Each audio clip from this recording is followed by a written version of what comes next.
All right. Okay, no problem. So let's crack on and get started. I'm sure people will join as and when they're ready. Welcome to another Wu-Sabat Outformation Class UK, brought to you by United Sabians worldwide and locally, all eyes on Egypt, Midlands and the North. On my own today, so there's no facilitator, so I'll be running both the class and the chat and questions. If there's a slight delay, then just bear with me. So I'm not always looking at the screens and things that you're looking at, but I'll periodically check just to make sure I'm capturing any questions. Welcome to those joining us on Facebook Live. If you do want the full interactive experience, then by all means feel free to use the link in the chat, Class 1 link, if you've not registered before. And then you can join us on Zoom for the full interactive experience, not monitoring the Facebook chat while the class is going on. So as I say, if you do want to ask questions, then by all means join on Zoom. But if you're happy to stay on Facebook Live, then that is fine, and continue to enjoy the experience in that regard. So we're talking to you today about the proof by way of Nabab Yaanuwn, part 9. And the last week's and this week's class and the following one also focused on the science of relationships as opposed to the art of relationships. Understand the science, I'm sure, will help us to understand the art of relationships. But so we focus on the science as taught in Wu-Sabat. Yeah, so I'll explain that in a little bit more detail shortly. So just checking that you can see the visuals. I don't find the poll question, so let's end that and run the visuals. So can you see the screen okay? You may need to swipe left or right depending on your device.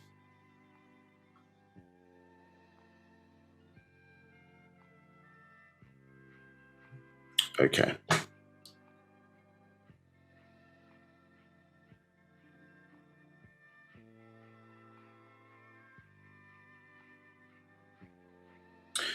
Okay, so most people can see the screen. Okay, so that's fine. Thank you for that. Now, let's move forward then. So just going to start with falsehood, positive affirmation, just connect with our ancestors. So we have a positive experience. Today's class, I'm going to say in the Sabaik language, a language reintroduced to us by Dr. Malachi K.Z.York, who we refer to as the master teacher. Obviously, as a people, to be recognized, I suppose, or accepted or respected maybe as a nation and your culture, you need a land, and most certainly you need a language, and that allows us at least to think and connect back with our ancestors in the language that they taught and also provided us to us for our tones, in respect of obviously our race and how we connect in with natural nature in and around us. So I'm going to say it in, as I say, Sabaik first and then translate into English for everybody's understanding. Abdoi kale tapalurat wu fakur amekasam un empa paut naut mugdad baded patah naut mukhlas baded Yaanuwn. Falsehood.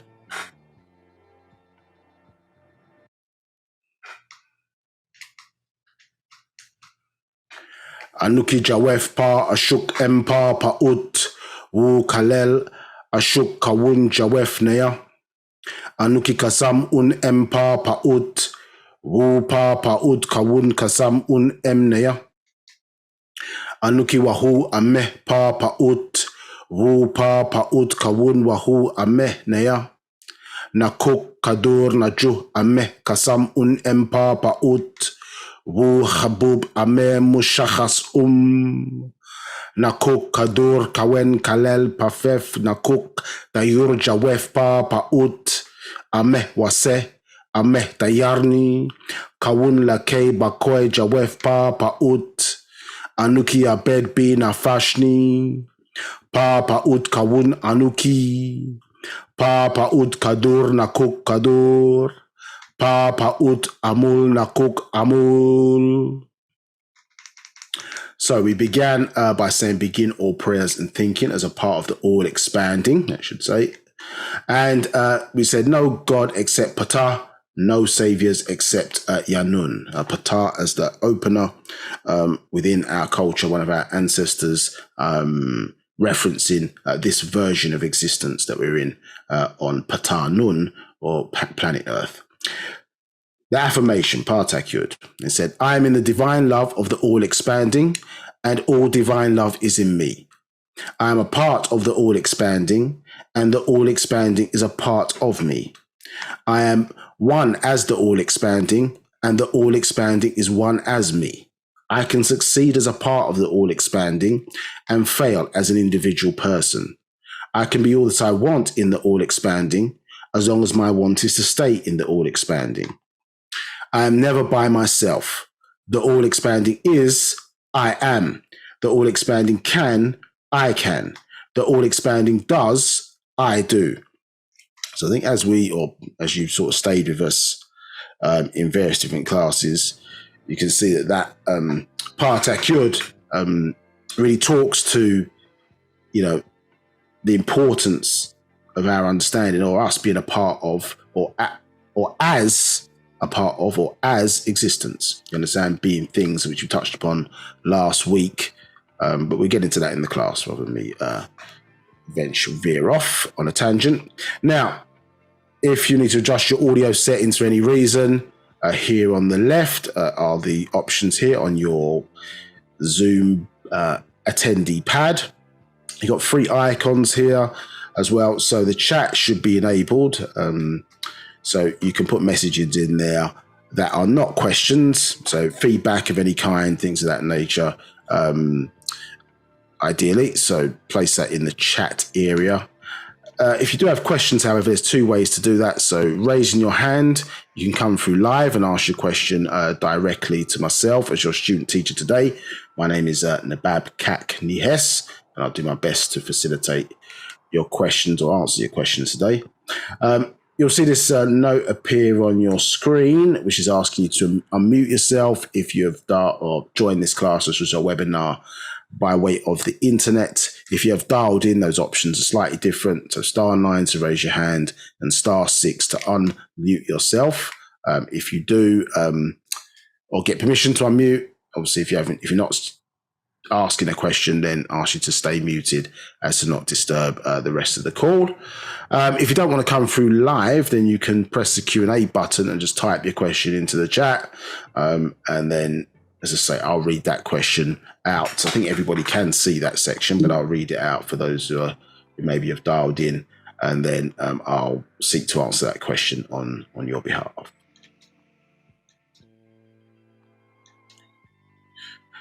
Okay, so no poll questions today other than what we've done in terms of sound check, but nonetheless a lot to get through. So probably a recap quiz at some point, just to check people's understanding of what we've been talking about thus far.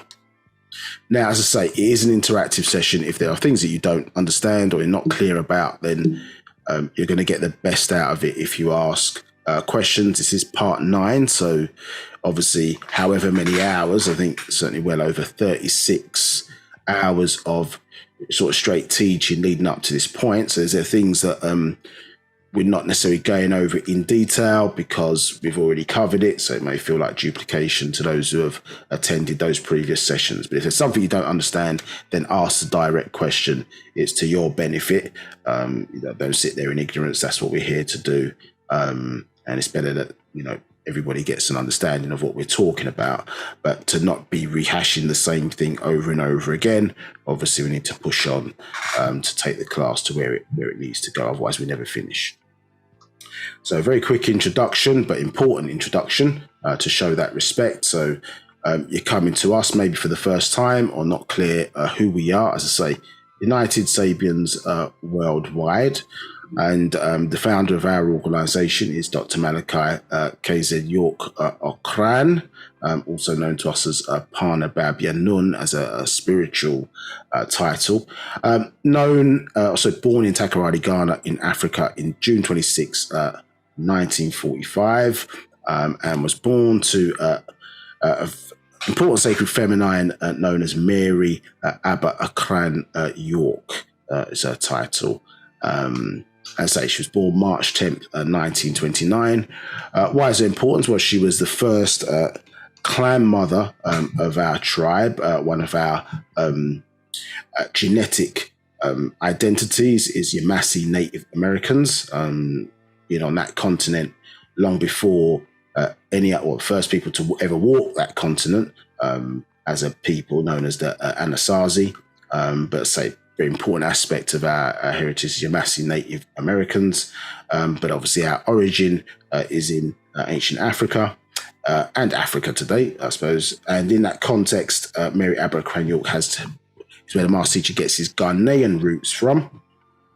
Him being born in Takoradi, or she giving birth to him in Takoradi, say in 1945.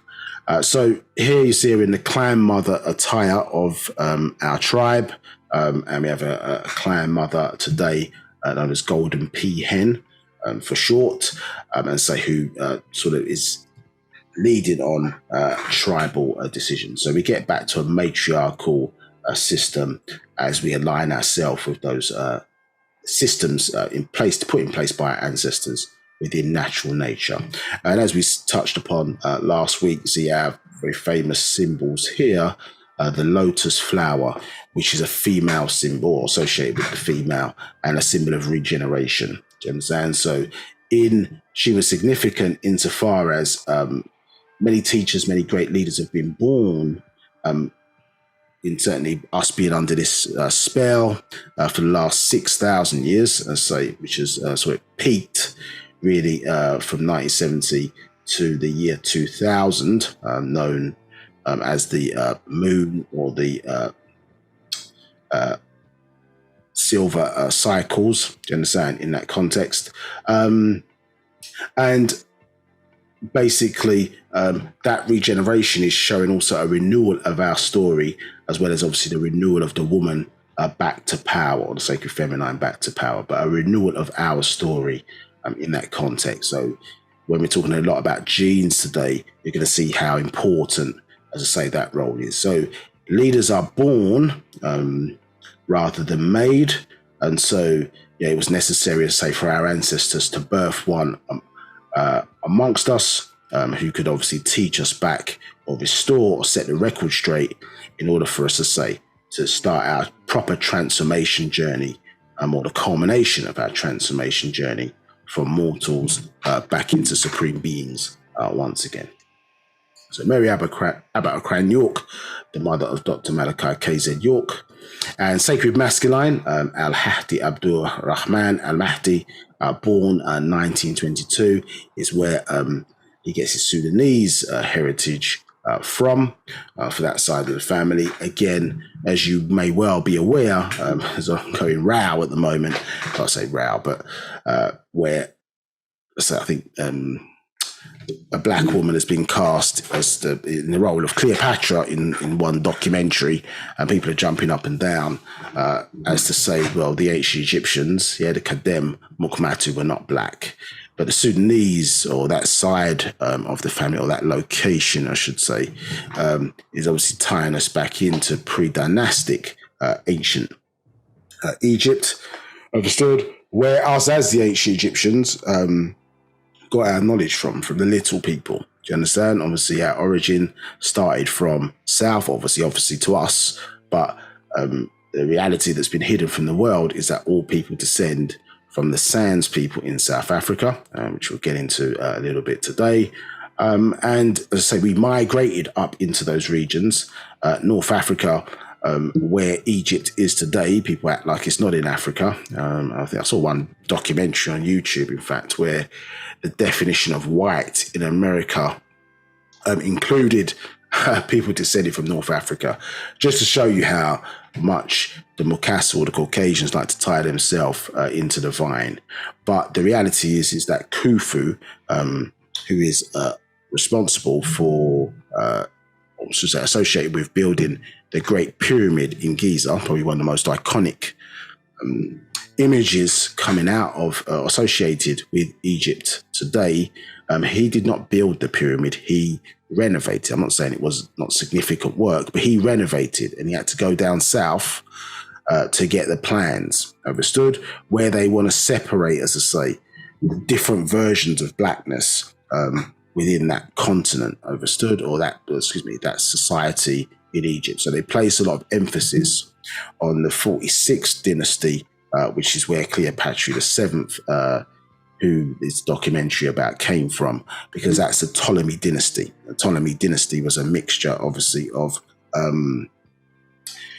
Greeks, and later part Romans, obviously, and blacks. You understand? So this is where the more Europeanized, say, images coming from mixing in from that, as I say, aspect or that dynasty or that part of the culture. But she was certainly a black woman, and one who, in fact, saved her people by having to, say, master certain arts to keep the Romans at bay, mastering certain arts with Mark Antony and Julius Caesar, to stop Rome at that time, declining Egypt, invading and obviously killing and taking over our people. Do you understand? So, she sacrificed a lot, say, as a part of a sister of the order of Hathor, as they say, or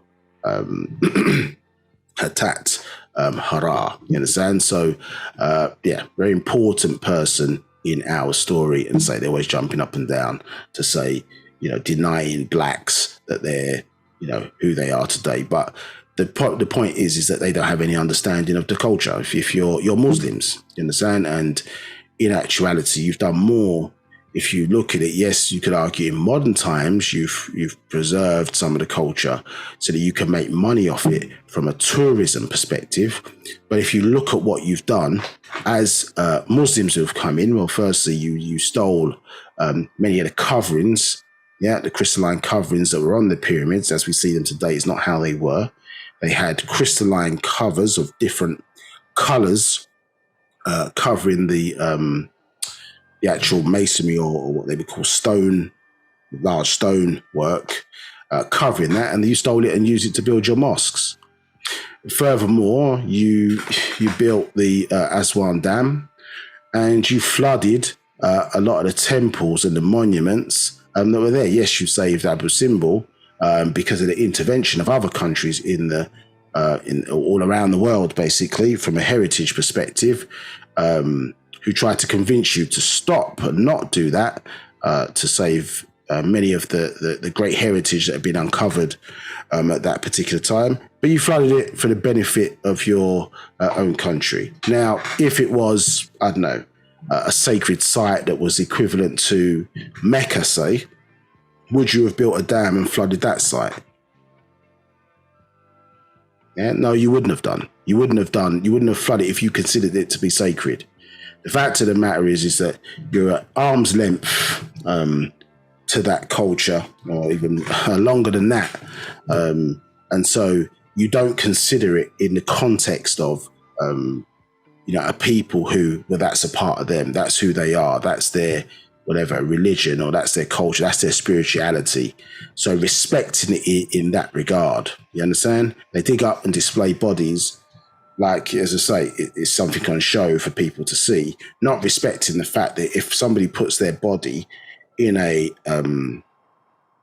coffin, or they put their body in this case, a sarcophagus, you understand, then clearly they don't want the body to be seen by the rest of the world. So you can see that the respect is not there because that's not who they are. That's not their people. Do you understand? But when white people imitate Egyptians, they don't say nothing. When blacks play Egyptians on screen, they want to jump up and down as to why blacks are not the ancient Egyptians. You understand? But when Elizabeth Taylor did it, they never opened their mouth and said nothing. So it is what it is. But obviously, it's important that you understand who you are in this context, let no one take that away from you. So Al-Hadi Abdur Rahman is descended from those people. Unfortunately, an area that's subject to conflict at the moment, and obviously we trust and make requests that peace is somehow resolved in that region, because, as I say, some of our key genes and genetics are in that region. And oftentimes when these conflicts happen, they're always seeking to eliminate or destroy the genes of the original people, do you understand? And in favor then of leaving mixed seeds in place. So his link is there to Sayyid Muhammad Ahmad al-Mahdi. I've said previously we need to do a class on this particular actual fact, just to give that side of our story as well, and so the link to the master teacher and the truth about these monotheistic religions, particularly Islam, which you see a lot of our people, or certainly a lot of black men now indulging in, and I suppose in black women to some degree, re-indulging it again, maybe dissatisfied with Christianity and what that has to offer, and now find themselves in Islam. Either way, Judaism, Christianity, Islam, you're playing second-class citizen. Do you understand? And so the importance of separating ourselves away from these basic teachings, you understand, and relinking, as I say, with the true spiritual science, now known today as Wu-Sabat, is important, as I say, for you to have a direct connection with your origins and who you are in terms of your ascension journey. And so not diluted down, not you impersonating or playing Arab in the context of Islam, do you understand, or playing Jew, as they call themselves today, do you understand, in terms of how the world sees it, maybe not how the origin of it is, but how the world sees it. You're playing those roles, and Christianity, to be honest today, is the face of Christianity is a white Jesus. So even in all these contexts, you're playing second-class citizen, do you understand? And it's only designed, monotheistic religion, it's designed to keep you subservient to other races. Okay, and this is Dr. Malachi KZ York in a previous school at age 25. And as I say, a term introduced called the Amun Nabab Rayay Akhtar in Wu-Sabat. In Hinduism, they talk about avatar. In Islam, it's called Ila Mutajasid, and it's a being or a vessel where our ancestors used to speak to us in this day and time. Sounds outlandish to some, but in reality, indigenous people on this planet, you don't see them, as I say, engaging. I'm not saying you can't do it, but you don't generally see them engaged in archaeology or paleontology to find out who they are and various different other sciences in that regard. So our renewal of our story comes from an outformational context to inform our informational present being. Understood? So outformation is where it comes from. That being was known to us as the ancient Egyptians as Tahuti. Understand? And so a vehicle or vessel that allows our ancestors to speak through to convey the necessary information needed for us in this day and time. So if you go back to some previous parts, we get into that in a little bit more detail.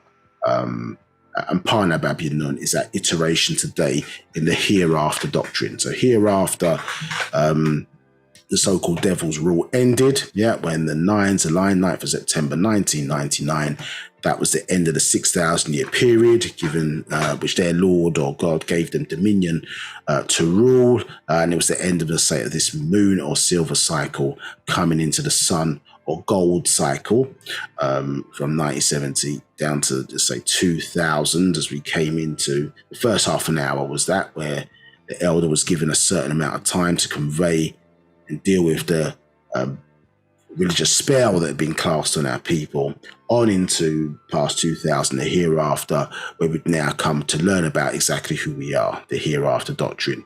And then from 2012, it is known as the thereafter doctrine. Do you understand? So all of this last half an hour, or final half an hour, symbolically of 30 years, is for us to, as I say, find out exactly who we are, uncover the very mysteries, which is really my story, on into our story, and restore back our powers once again as part of that transformation journey. Okay, so let's get back to where we were today. We were about to start.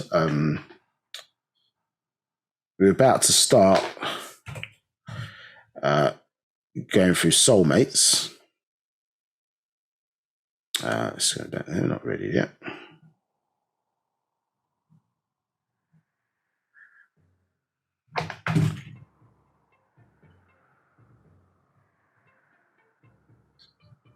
Just bear with me. So these things we covered last week. So if you missed it, then it's on our YouTube channel. So feel free to check that out. What's this? Okay, here we go. Okay, let me just check. Any questions?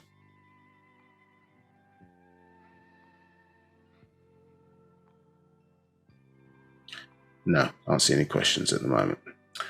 Okay, so let's get into where we were. So we were dealing with the science of relationships, and we were explaining to you about the fact of simply that that you were taught that you were men and women, and the fact of obviously when you look at some of the hieroglyphic symbols, or the safaf, as it should rightfully be called, symbols, it showed that, and what we explained last week, I think, if I remember correctly, I think we did cover in the Holy Tablets, if memory serves me correctly, that you saw, I think, yeah, if we go from verse 111, this spark is in each individual, making them a supreme being. So we had tied or explained to you that we came from the world of things, the darkness, and that was part of existence. Existence had certain rules, or primary rule is being, becoming, became,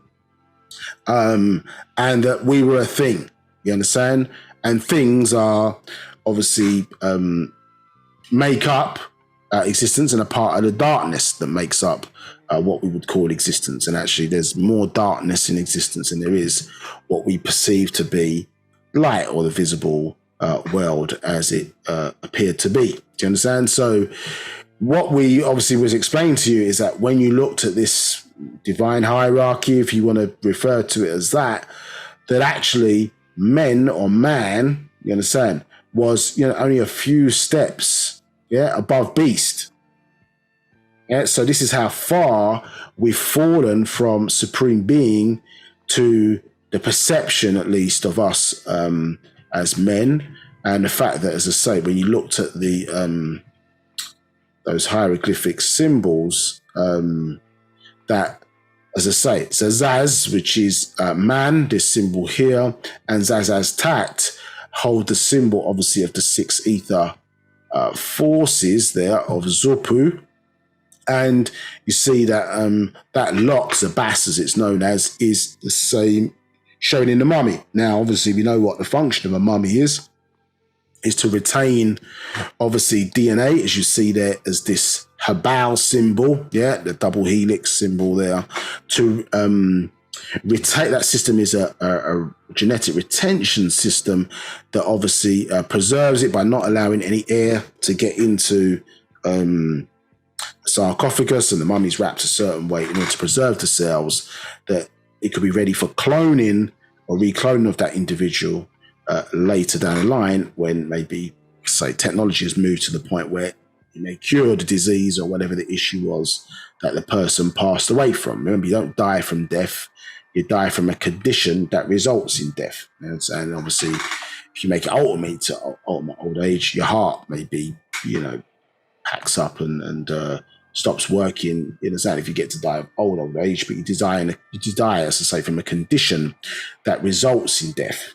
So if you cure all diseases, effectively, you would be able to, remove death. You understand? So disease or decay is the consequence of that ultimately. So, and Zupu represents, or the force of Zupu represents those forces that cause things to decay, deteriorate, obviously resulting in ultimately in death. That's what it represents. So we were cut off, or what we showed you, there was a connection that was cut off as a part of this lock.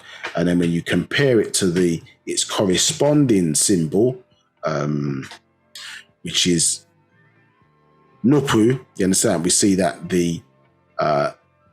that lock is missing. Do you understand? And actually, that connection there to the outside or outformation or to the heavens, as you were meant to classify it as, has been restored. And obviously, beyond, you understand, the heavens is because it literally in the heavens. You understand? At that world of nothingness, as we would classify it as today.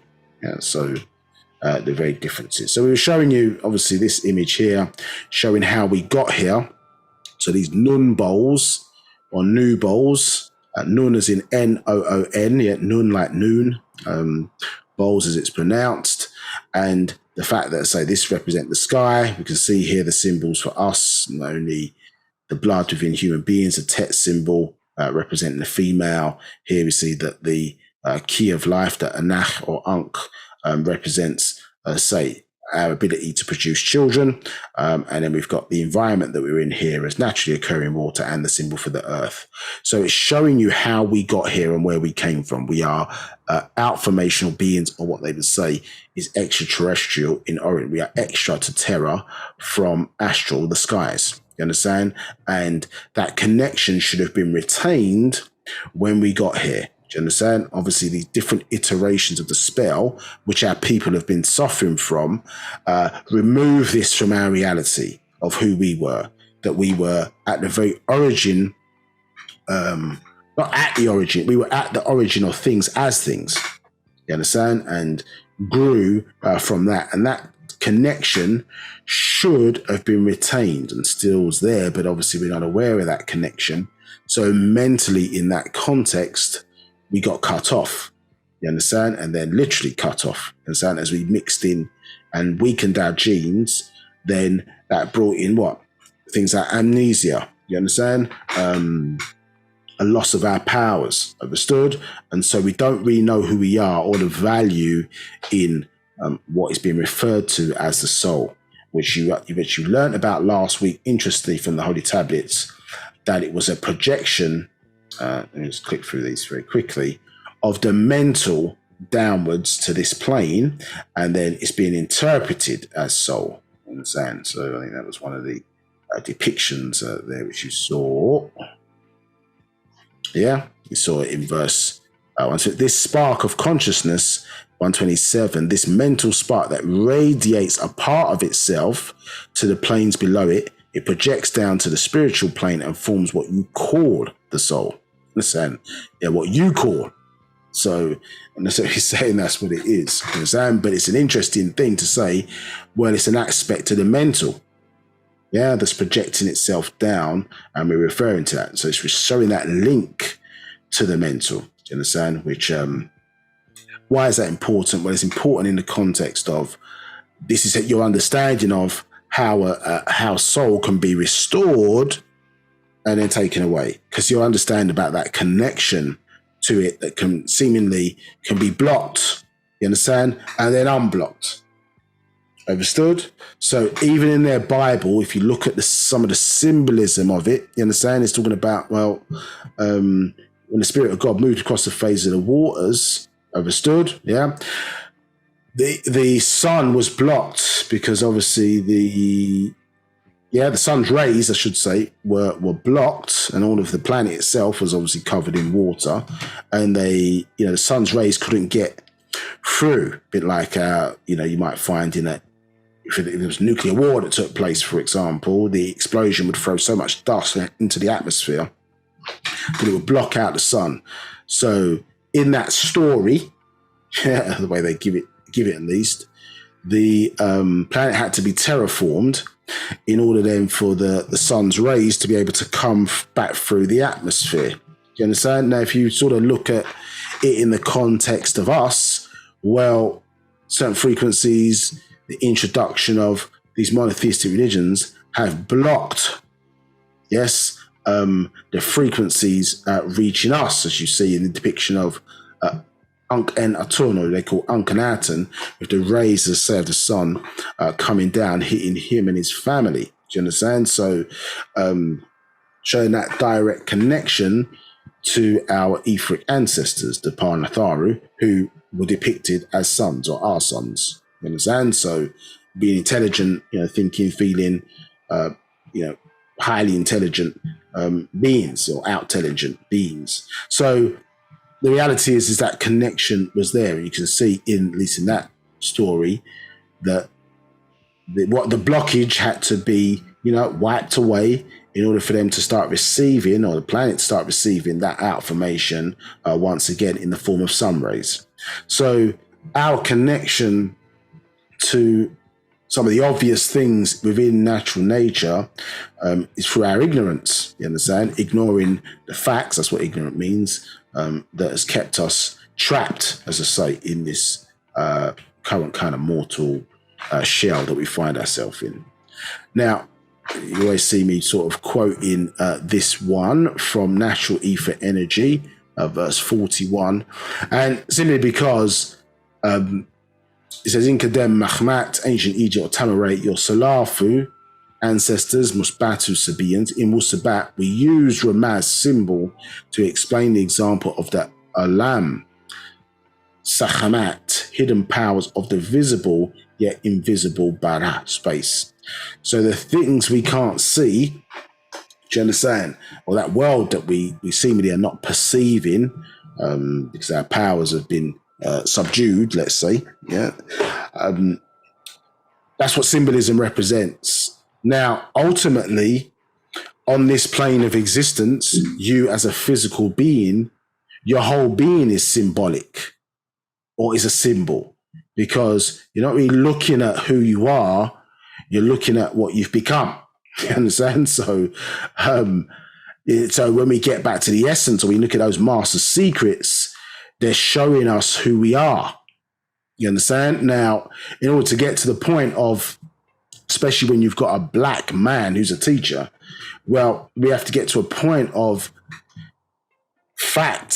trust based on fact, where you would at least be able to, for that incarnated master to take one's hand and walk them back into the directions of things where the white man has no knowledge of, you understand, doesn't even have the apparatus to even contemplate what is sitting back there. It's why so much speculation about how things came around, so on and so forth, is because they haven't yet learned to merge the metaphysical with, physics, you understand, of science, which they understand. So this is science based on, to some degree, seeking proof, those elements of it at least, we would be, there's no problem with that, you understand? Yes, we should seek proof and confirmation. The issue is that their racism means that they introduce, a lot of bias into those areas, and if it doesn't tell the story that they want to tell, which is, ensuring that they receive at least part or all the credit for any type of discovery, then, so they're not interested in revealing that to the world. If it can somehow prove that they're not how real history records who they are, do you understand, and it enhances their positive message about who they want to be, then they're happy to let that into the wider world, you understand? But today, science is behind their understanding, certainly what they're teaching the children in schools, understood. Now, maybe that may change in the future, but they've known about quantum physics, for example, for certainly since the 60s, where we're in now. We're in 2020s, that's 60 years. Do you understand?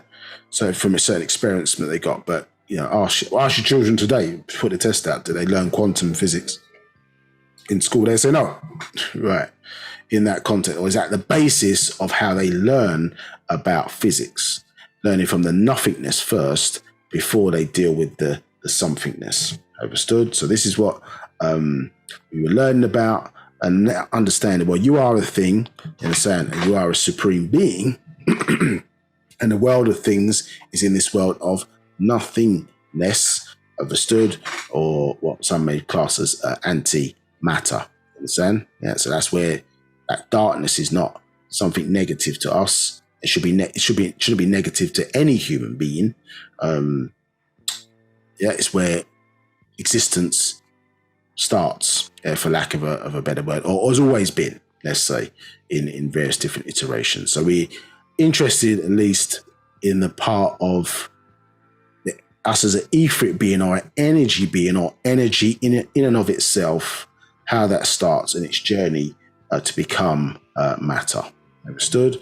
And a good way for us to understand how everything came about, how what people are referring to as creation started, and all of those seemingly impossible to answer questions come from. Well, what Wu-Sabat has informed us in the hereafter on into the thereafter is that simply we didn't realize by looking in the mirror, looking at these correlations of how these puzzles fit together, that the very answers that we were seeking were always in front of us. Do you understand? But it needed a Nabab Yaanuwn, a master teacher, who, as a master of heaven and earth, do you understand, the 360 degrees of esoteric information and the 360 degrees of earthly information, or to bring that together in a form, as I say, that we could easily digest and understand to aid our transformation. So let's get into what we were talking about in a little bit last week. We're going to focus on Patarak soul mates. So forgive me for doing more reading than usual, but it's important, I say, to go and see the sources of where we get from. Feel free to, as I say, contact your local All Eyes in Egypt bookstore near you. Check out the website United Sabians Worldwide if you want to get any of these scrolls being referred to in these sessions. Now, let's check. There's no questions. Okay, I can't see any questions at the moment, so I'll continue. Right, the revelations to, I'm going to say Sabians, where it says Nawapians, understood? Patarak the way, soulmates. 1, Nikum, Miria Musbatu, yeah? My beloved Sabians, you wish to overstand what Taba'a nature says is your soulmate. So important for us that we're coming from a perspective of not interpreting it from the English language perspective, or maybe how it's been given in society. We're interested in the definition as applies to Wu-Sabat. Yeah, so the science of Wu-Sabat. Now, 2, what is in fact a soulmate? 3, when Khatwi or Kha'atwi, 2 spirits become Ba'a, soul. 4, and as such, produce perfect Mu'akhahu, Etherians or Ifrit beings. So, this is important because remember, the whole reason why we were explaining to you why, or is a person, are we not men and women, was important for us to understand, well, what are we? Because before we get into the point of a relationship, well, what are we first? Because we need to understand how to cultivate that who we are. You understand? If we're looking at that journey of being, becoming, became, well, certain things will happen in order to cultivate that development. So you end up with what you were intended to grow into. Do you understand? Now, if you are not applying the right nurturing, do you understand, ingredients, you understand, you're not being prepared and produced in the right way, then we're not going to end up with the results that we're looking for by design. So if you don't know what you are, then, as I say, you're sort of playing at religion, you're playing at your spiritual practice, you're playing at all these things because you don't really know what your origin is and what you're supposed to be growing into. This quite clearly says, okay, well, soulmates are designed to produce Ifrit beings. So that is the perfection that we're looking for. You understand? Intention and action are matched together. Seems there's a question. So are you saying darkness is not positive? Well, when you say it's not positive, no, I'm not saying darkness is not positive. I'm saying it's neither really positive or negative. That the reality is that it's positive to us from how it's been taught in this society. It should be positive to all in this society because all things come out of darkness. And you can't get something without no thing.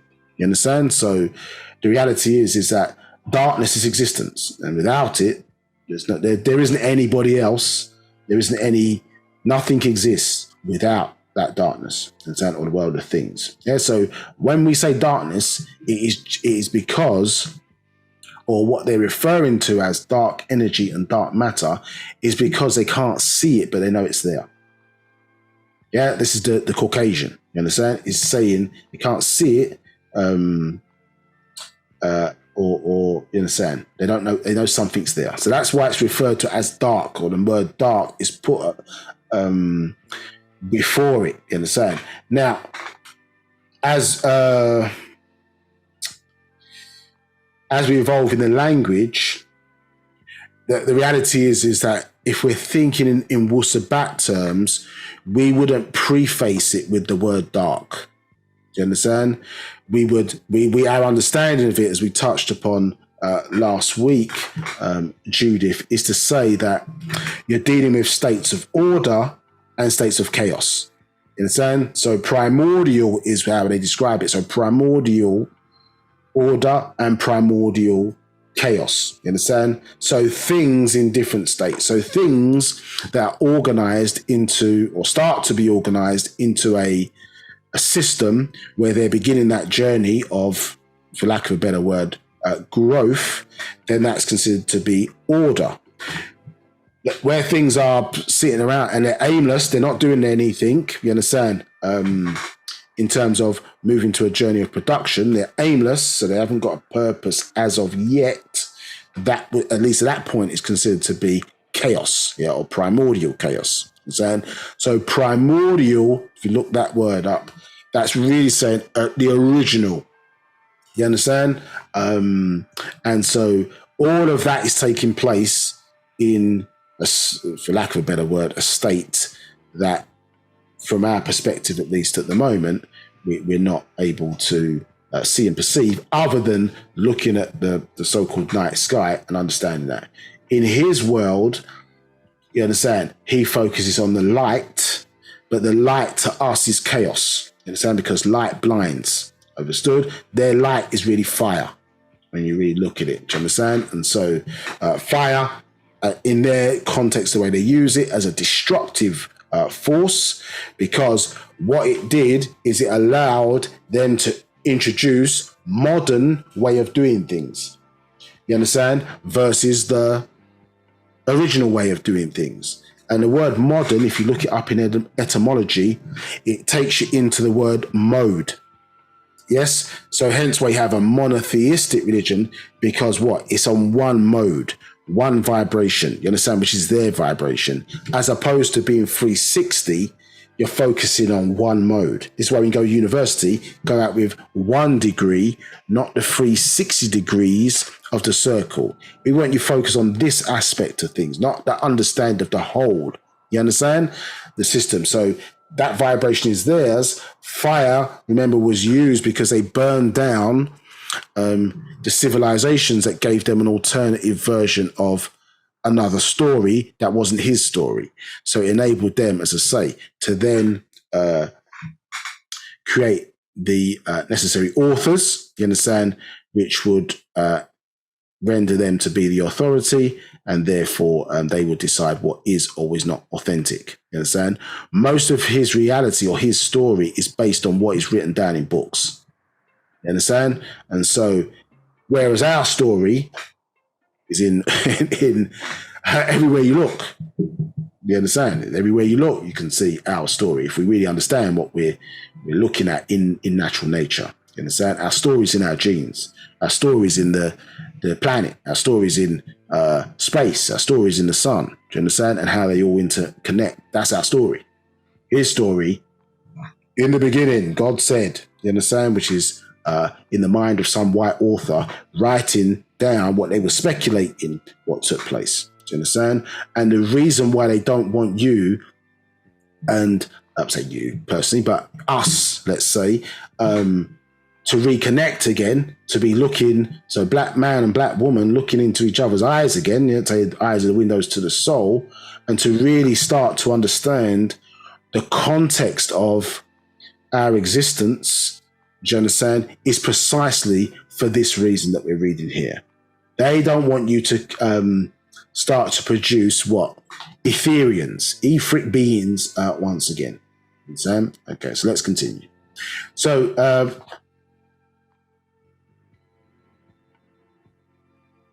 okay, understood. No problem. Appreciate the question. Right, so producing Etherians. 5, this comes with wakat, time, and patience. 6, taba'ah, nature does its part by the rules of attraction. So we see another set of rules introduced, rules of existence, now rules of attraction.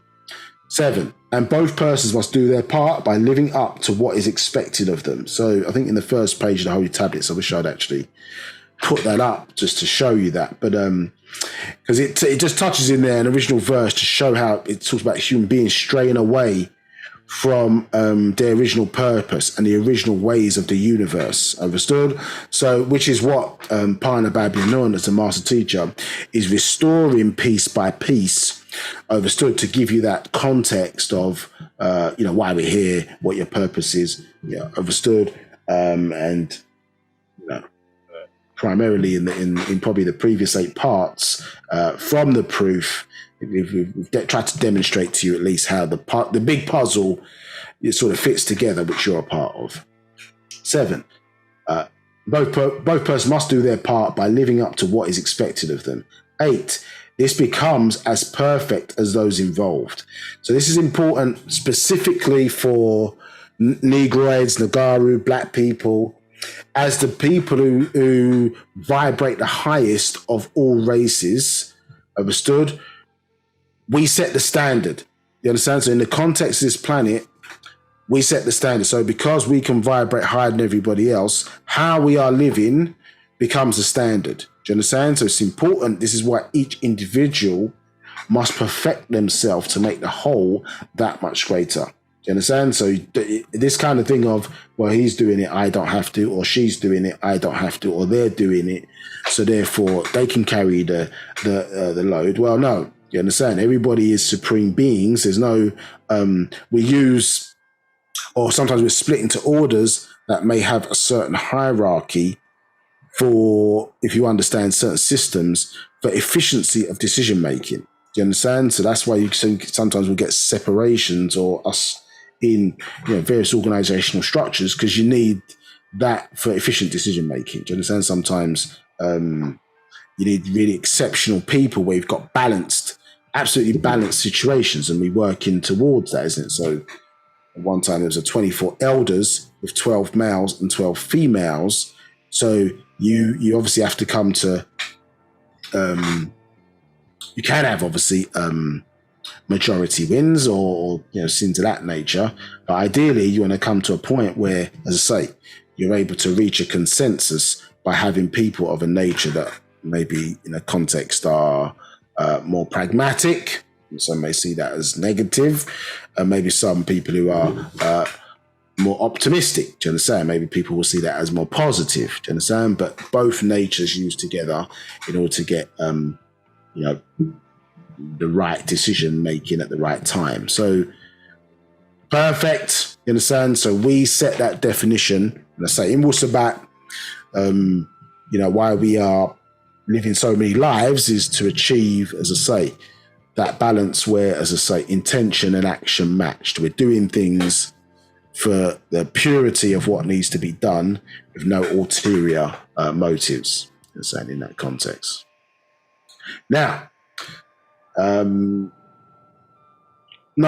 So Sabians or Musbatu, this is the way of Wu-Sabat. 10. The continuity of our existence for male as being female. This is a continuity of our existence for male as being. You understand? So that's not for male as being female. That is for male as being. Yeah, comma. Female as material and time as akal mind. Understood? Yeah, let me say that again. So continuity of our existence for male as being. Yeah. Female as material and time as akal mind. 11. Since mind is time, Yes, so mind is time and is a continuation of both Nathar, Wu, Nathar Tat, God and Goddess. 12. It is about continuing of being, material, and mind. Yeah, so I think we touched upon it this last week, because I suppose mind is the constant. So time is the constant. And time rides mind, I suppose, in that context, or uses it as a mechanism. But here it's saying that mind is time in this context. You understand? Important. I'll get onto it in a second. But it will make itself clearer in a second. So 12, it's about continuing of being, material, and mind, a triad principle there. 13, as a cow mind, as time is, that is constant.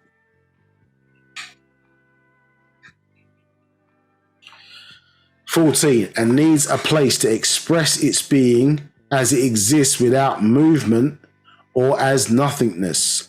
So, just to make this a bit clearer. So, remember, before you had energy, energy is associated with motion and movement. Energy associated, with motion and movement. But before you had energy, there's something called basic energy. And basic energy is, people have a difficult time conceiving of it because there's no motion and movement. Do you understand? So it's where energy itself was birthed from. Understand? Within this state of nothingness. Understood? And so this is where you get stillness, where you get motion out of stillness. Understood? So this state of all, yeah, and then where there's no movement, and then what it's saying here is that the mental or mind now needs a way to express itself by causing things to grow. You understand? Or put in a form or system that causes things to grow and develop. You understand? In order for that to happen, it needs space or place in this context in order to occupy for that to manifest itself. Do you understand? So movement, as I say, started at a certain point within existence. Understood? If that makes sense to all. And I say, I think we've expressed this before, but if you, look at the illusion, if somebody was waving their hand sort of up and down, and then they were doing it at such a speed, such a fast speed, at a certain point, it's going to appear as if the hand is almost still, because the vibration of the hand, so if he's waving your own hand up and down, and he was doing it fast enough, it would appear like it wasn't moving. The faster it got, you understand, that movement, at least to the human eye, would be undetectable. It would appear still. Do you understand? But it's vibrating, at an extreme speed. Yes. So, and equally, you could argue that the same thing happens when you're at the other end. Do you understand? Of if things were moving very slowly. Do you understand? But we're coming from faster vibration down to things slowing down in vibration. You understand? So from a context of energy, things will appear more rigid at their slowest speed, but then as you put more energy into it, the molecules start to sort of break their bonds and separate themselves. And then, you understand, things are a lot more freer, like gas in the context of water. Steam is very different in nature to ice, but steam has more energy than ice has. Do you understand? So the fact of the matter is we're moving in a direction, for lack of a better word, that's go towards the origin. People might express it as up, but it's going back towards the origin of things. So what you can see is that when you talk about stillness out of motion, we're seeing that ultimately, that ultimate speed, you understand, imperceptible speed of vibration, do you understand, resulted in stillness. And so where things now start to move is because they're becoming detectable, you understand, out of that stillness. You understand? So that would be a point of origin of where energy begins, because, as I say, it was birthed out of stillness, you understand, out of this nothingness, or nothingness in this regard. But we're way before somethingness. Even then, we're still way before that. There's a lot that's happening in nothingness before we get to somethingness, or what is being called material or matter in that regard. Hence why you get terms like energy matter. Understood? So it's showing that in that darkness there are things that represent material. And so they put energy matter before it, or we put energy matter before it. And then when it's on the other side, so when we get to hydrogen down with things that we can see, somethingness, then they may say, oh, well, that's really matter energy. So they reverse it, you understand, because it's now material, but it's all energy, and it all matters to us. Do you hear the word matter? It all matters to us, but matter or material on the other side of hydrogen would now be matter energy. Do you understand? So that's how you see the way words are flipped. Do you understand? And how we inverse things as a people to show the other side or the opposite side in understanding. Opposite doesn't mean equal necessarily. It just means, as say, to the opposing force. So when you're looking at certain symbols, when you're looking at certain positions, the way certain things are shown, you need to look for these little details, because they're important in the sense to understand how our ancestors thought, as we showed you, I think, previously, to confuse the issue.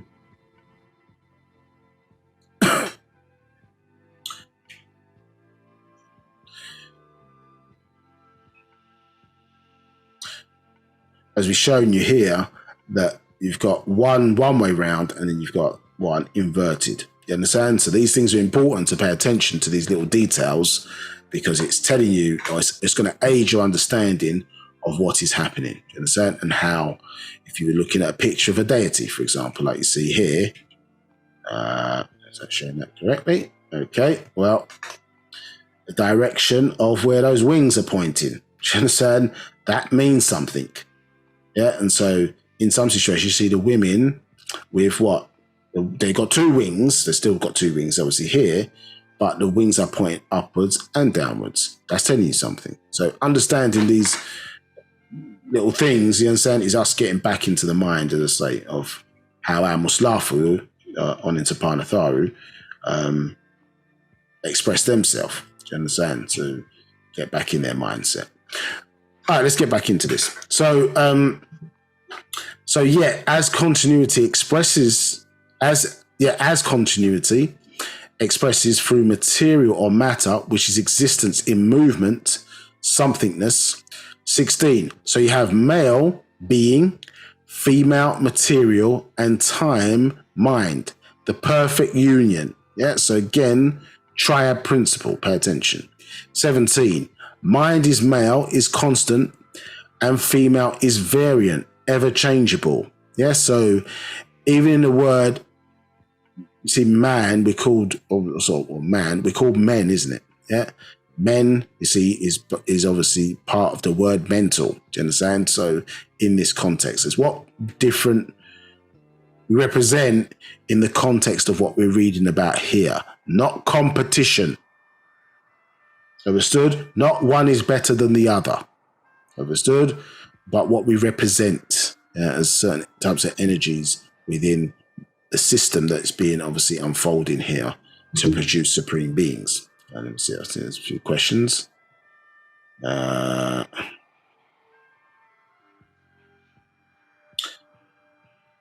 Okay. So right, like a rock appears to not be vibrating, yet it is, just slowly. Just as the thing is vibrating so fast, it gives off different colors than a sound. Yeah, so just to pick up Judith's point here. So yeah, obviously sound, so give me colors, I should say, is when particles are moving in darkness at a certain speed. So, so that determines its color. So red is the slowest movement of those particles in darkness, and blue is the fastest of those colors moving in darkness. And so blue, red, and yellow as the primary colors are the only naturally occurring colors in nature in that regard. So yeah, and then the sound. Yeah, everything vibrates, but yeah, colors is denoting speed of particles, and that's what causes it to have a certain color. Your next comment is, then it's vibrating so fast the human eye cannot detect it, like a wheel turning so fast that you can detect it only by putting one's hand on the wheel, then you can feel it. Yeah, not probably advisable yet, but I understand what you're saying. Well, in fact, certain times when a wheel is spinning so fast, it can appear to be going in the reversed direction. You understand? So that's another interesting illusion of time.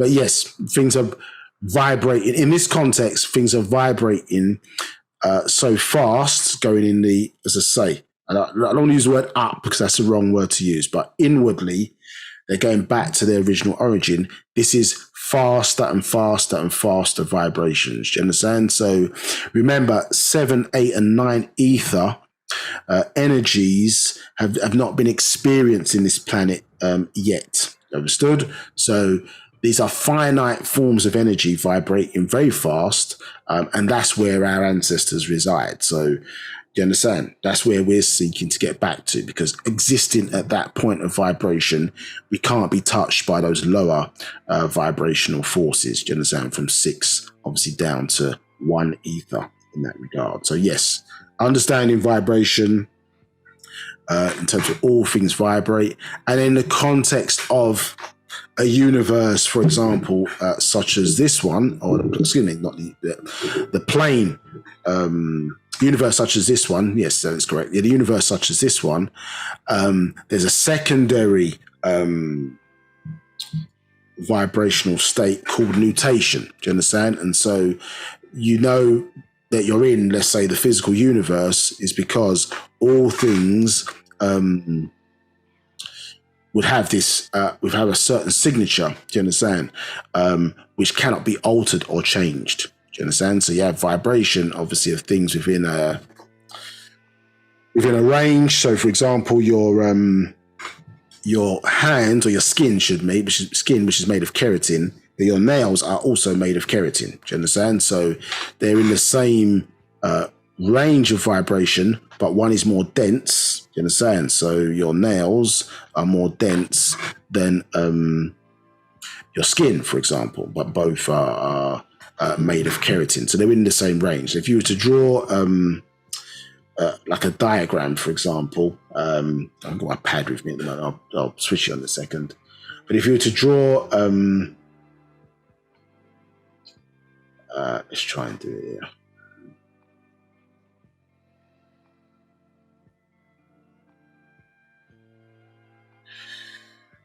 Right. So if, let's say, for example, if you've got within a certain range, that'll look like use another color.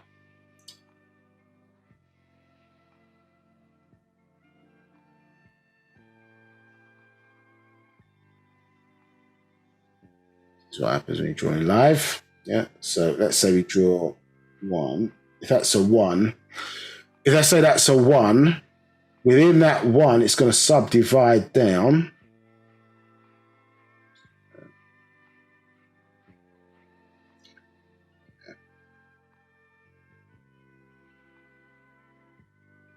Sorry, bear with me, people.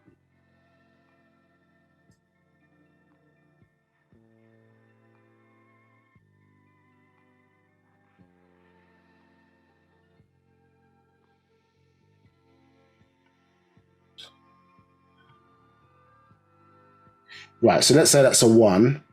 Then it's going to subdivide down into, subplanes. So my drawing's going to be horrible with this.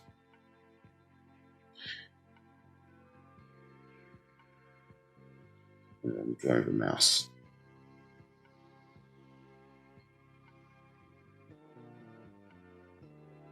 Yeah. So if you imagine, so within that range, you've got 7 different subdivisions. Do you understand? Now, in the context of the first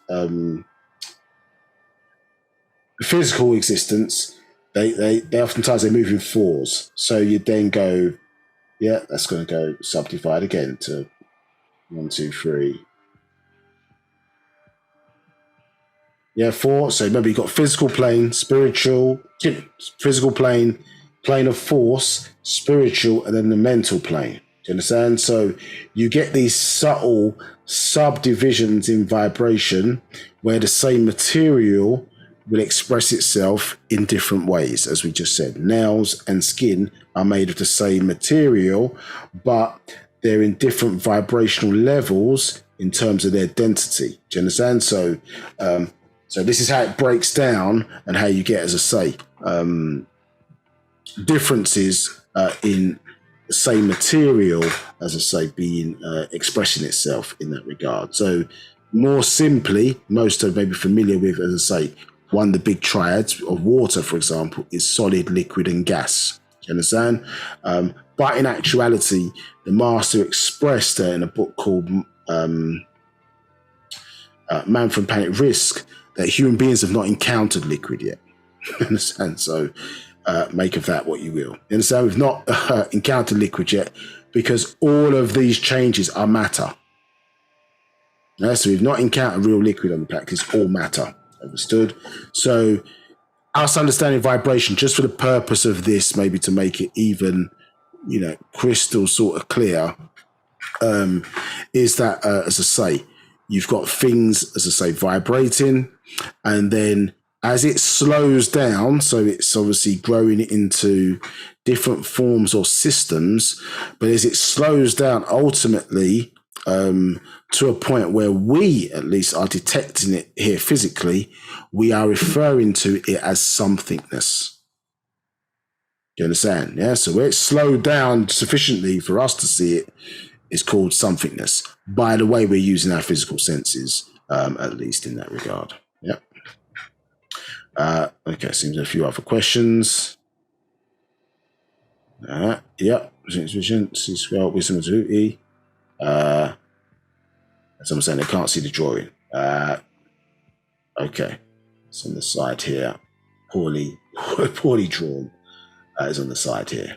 So effectively, as I say, you're seeing planes being subdivided, yes, into subplanes of the same materials. That's another way of understanding how vibration is working within physical existence.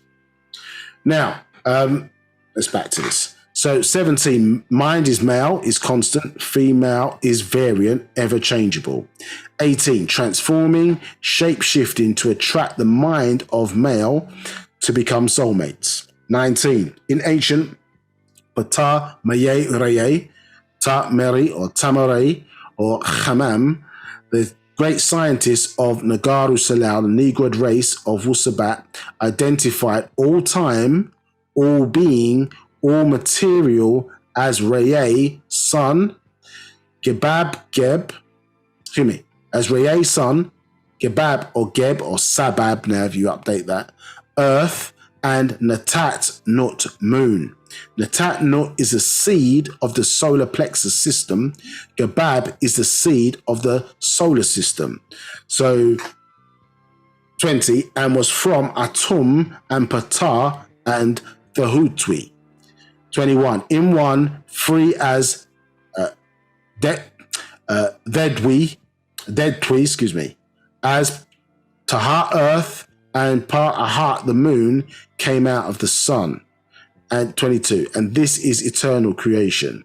So in this context, you can see here, again, that split takes place, yes, of time, being, and material. And what's it saying here? Yeah, as what? So time represents what? Sun. Being represents earth. And then material represents moon in this context, yeah, it's in Nut. And so the seed of the solar plexus, Nut represents, you understand? So interestingly, as I say, you have a solar system inside of your body, referred to as a solar plexus. And interestingly, what do we have there? We have a secondary brain in that location as well. Understood? And then saying Gibab, representing in this context of this triad at least, is the seed of the solar system. So again, corresponding systems, yeah, in terms of one of those triads, isn't it? You got yes, the environment of the sun, you got environment of the planets, and you got environment of people. You understand? So in that old Islamic degrees, they said Nasut, Malakut, and Lahut. Do you understand? Obviously overlaid that into upgraded ancient Egyptian school. Now we say Huhi, Hika, and Sia. Do you understand? Or say Atum, Atun, Amun. Yeah, in our understanding of that triad principle. And this is why you say what renders us as supreme beings. Well, as we've grown, do you understand, into from formless to having form, yeah, that correlation, do you understand, that same divine design, you can see it right there in our makeup. Do you understand? So, of course, if we are the originals, yeah, and it's natural nature that has produced us in that context, this is what we represent. Remember, all others have come out of us. Yes, so of course we are supreme because there's no intercessors. That is who we represent on this plane, you understand, of existence. As we showed you the illusion of the peacock, to go back to that again. Look at a picture or photo of the peacock, it looks like a peacock. You delve in deeper, okay, boom, it's pixels, it's squares. You delve in deeper again, it's binary number system of 0 and 1s. Understand? So from a certain perspective, as things evolved, it's almost like it's layers. You understand?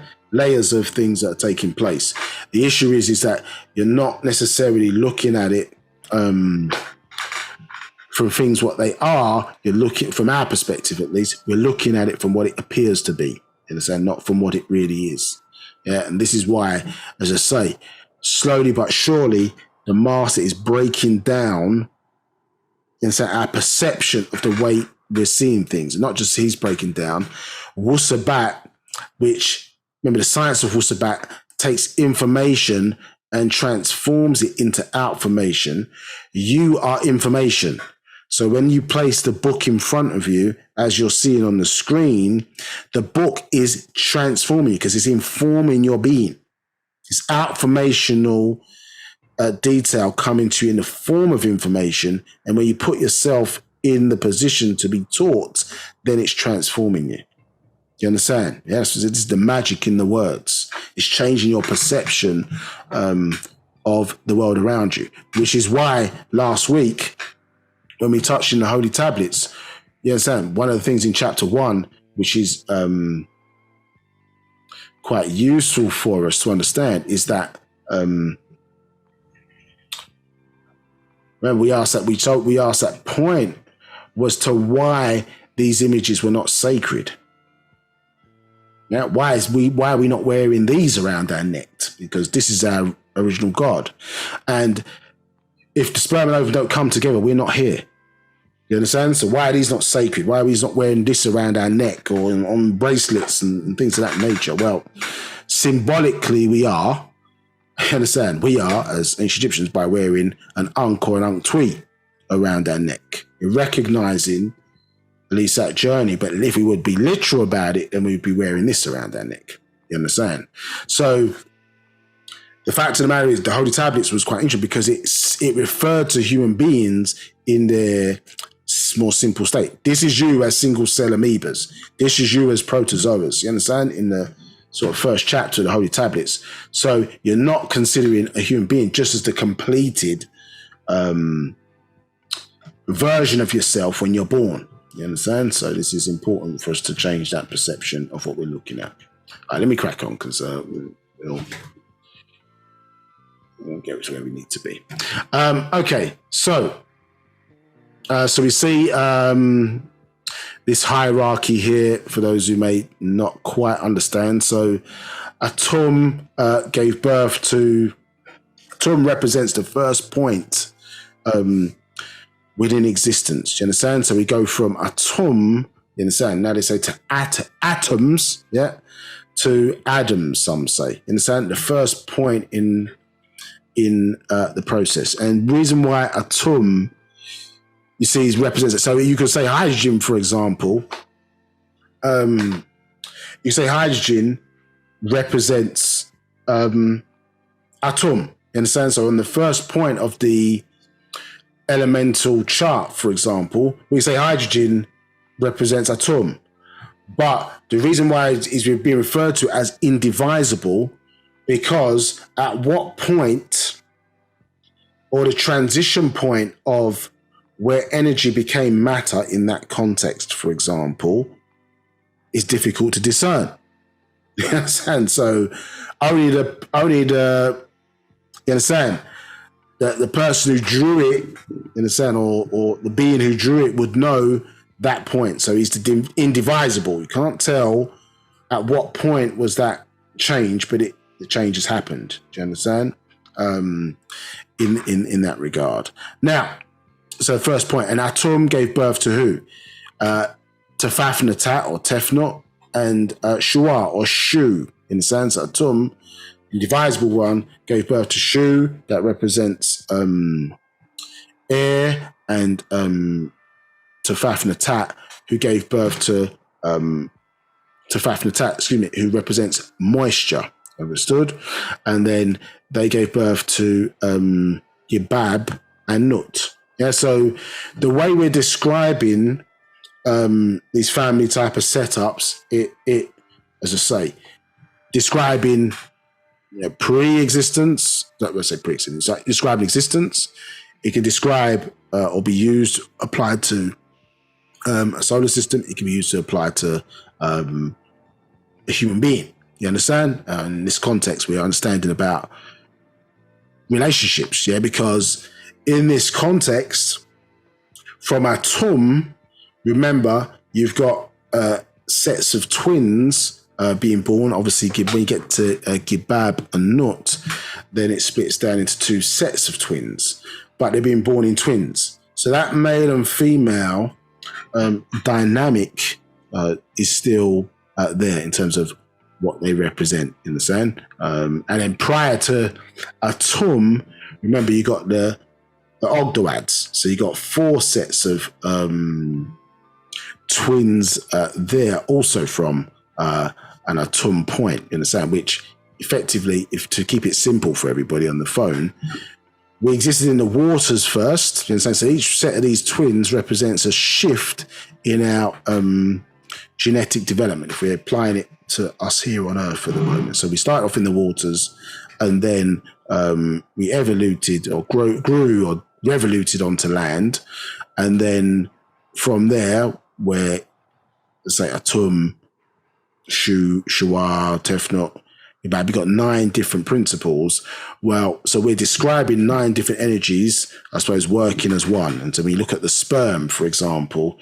The sperm is made up of if you do some research, you'll find out that the sperm, if you was to slice it, the head using a side profile in a certain, and looked at it, you see it as 9 different what they call centrioles or tubes that verse the energy into one form. So those ancient symbolism, you understand, modern day science is now looking at it and seeing actually 9 energies verse into one form. Yeah, well, obviously we knew something about what was taking place in the darkness. Do you understand? So we had a good understanding of what was taking place in the world that we didn't see. Understand? Way before electron microscopes came along and things of that nature. So you now, in this, as the children of those academic matter or the ancient Egyptians, what you're doing is you're getting back into relearning how these systems take place. And listen, The same way telling you here, supreme beings take time to produce. Well, you know, you may hear it for the first time. It sounds confusing. I don't know what the hell's going on, blah, blah, blah, blah, blah. But eventually, it will marinate, and, you know, one day you'll be sitting around and it will just click. And say, okay, it's all starting to make sense now. Now, let's continue. 20, and from Atum and Ptah and Thahuti. 21, in one, the three are Vedtwi, as Ptah, earth, and Pa'aha, the moon, came out of the sun. 22, and this is eternal creation. 23, having no beginning and no ending. Yeah, so describing 3-in-1 principle. Yeah. 24, being is male and material is female and time is mind. You exist always in and out of each other, if soulmates. 25, now I will separate male and female and mind as being each absolute, of course. 26, and in fact means unlimited or absolute as each, and with each other, triad of existence. Each need is a mate. 27, the mate of female is male. 28, the mate of male is female. 29, the mate of mind is emotions. Yeah, so emotions, energy in motion. Understood? 30, the mate of emotion is mind. 31, and this is expressing actions as feelings, all that is expressing actions as feelings, all and every kind. 32, this attraction in action is called love and affection. 33, the effect each has on each other. 34, absolute as one with each other. 35, the interactions of being male, male, material, female, and time. Mind is existence. Yeah, so again, space, matter, and time in the SMAT circle, it's three things needed for existence. They're inseparable. Now, in this context here, the same characteristics here, and it's showing you that the relationship, interactions between these three is existence. Yeah, so everybody, again, in this conversation, a lot of time, creation this, creation that, not understanding that growth takes place within existence. So this is where the important bit of our cause and effect understanding, it's helping us to understand how that works. 36, the true unison of triad or taba'ah, nature at work, the soulmate. So you see where in the Catholic religion, for example, they talk about the triad, is because a lot of the time these religions have come out of orders who have gone into ancient Egypt, stolen information, perceived or interpreted information without asking us, but seen it and then tried to interpret what we really meant, and then created whole religions and ways of doing things based on a lack of understanding of how our culture worked, how we moved, how our symbolism worked, and even ultimately our language. You understand? One of the reasons for having hieroglyphics or the safaf is so that they can't uncover the secrets. You understand? So it acts as a form of protection. Do you understand? For us in this day and time, to protect the real secrets within nature. So you can see that their triad, what they talk about, God the Father, God the Son, and God the Holy Spirit, is really taking it back to these triad principles here. Understood? Yes. And what we really meant, or what the real true inner inner standing, you understand, is really meant. Yeah, this is what you're getting gifted with in terms of your understanding, to know exactly what's going on. Hence why we say, someone wants to take some time to keep you away from or not understanding what a soulmate is, because they understand that union, what it really produces. Do you understand? And the power that's connected with it. Hence why we've got forces today, which we'll probably get into next week, that want to keep you apart from that. You understand? And so they pit men and women, or women and men, against each other in that context. See what we've got here. Okay, some more questions. So are you saying, from Judith again, so are you saying soulmates on the physical plane become men and women in order to give birth to kharadu, children, that is, that are imperfect Li or free forms? So on the physical plane become men and women? No, not in that context. Sorry, the physical plane, soulmates on the physical plane become men and women. Okay, I think I understand your question. No, not in that context. No, the soulmates is describing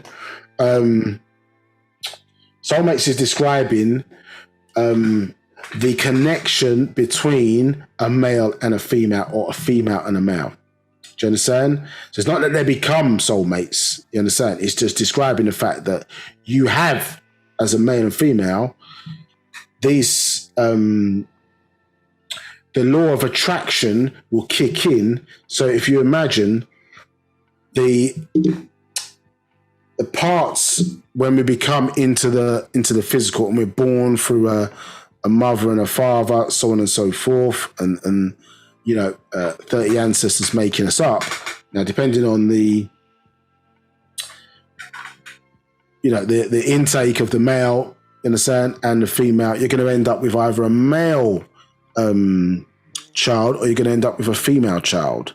Now, what was originally, if you think about it, what is a man, in a sense, or a male in that context? Well, the male in that context, in the physical, is an offspring, do you understand, of a woman, yes, and in fact, genetically, is a defective woman. You understand? So, because of the Y chromosome, we have a chest, for example, but it doesn't secrete milk, so we call it chest. We don't say breasts. You understand? So in that context, when we have a penis, that basically is the equivalent of the woman's clitoris, which is an internal penis, understood? A shorter version of it. Because of the presence of the Y chromosome, it's extended in the male. Do you understand? Now, that is a delivery device. So what's happened is the male aspect of the female, i.e. the delivery device that would deliver the seed, has been separated out into a being. Understood? Yes? A separate being now, who represents those two energies. One delivery device, one receiving device. Yeah? So when you put the delivery device and the receiving device together, you have a mechanism that's able to produce life. Do you understand? So therefore, they're coming back together as one. Now, for various reasons, the female created this being, what? A separate being outside of herself. She still has the ability to fertilize her own eggs, but she created this being outside of herself as what? A protector of the genes. Because when we get into our story, we see, you understand? Obviously on the planet, these genes are very precious. You understand? You can't produce life without a certain code that this African female has come along with. Well, you need that code to produce life here on the planet Earth, which takes trillions of years to develop. Understood?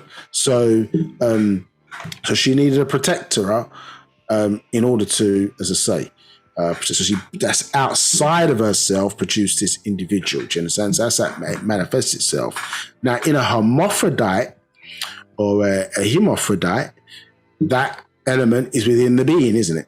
You understand? As in the context of a woman, the Bartholing glands either side of the vaginal orifice.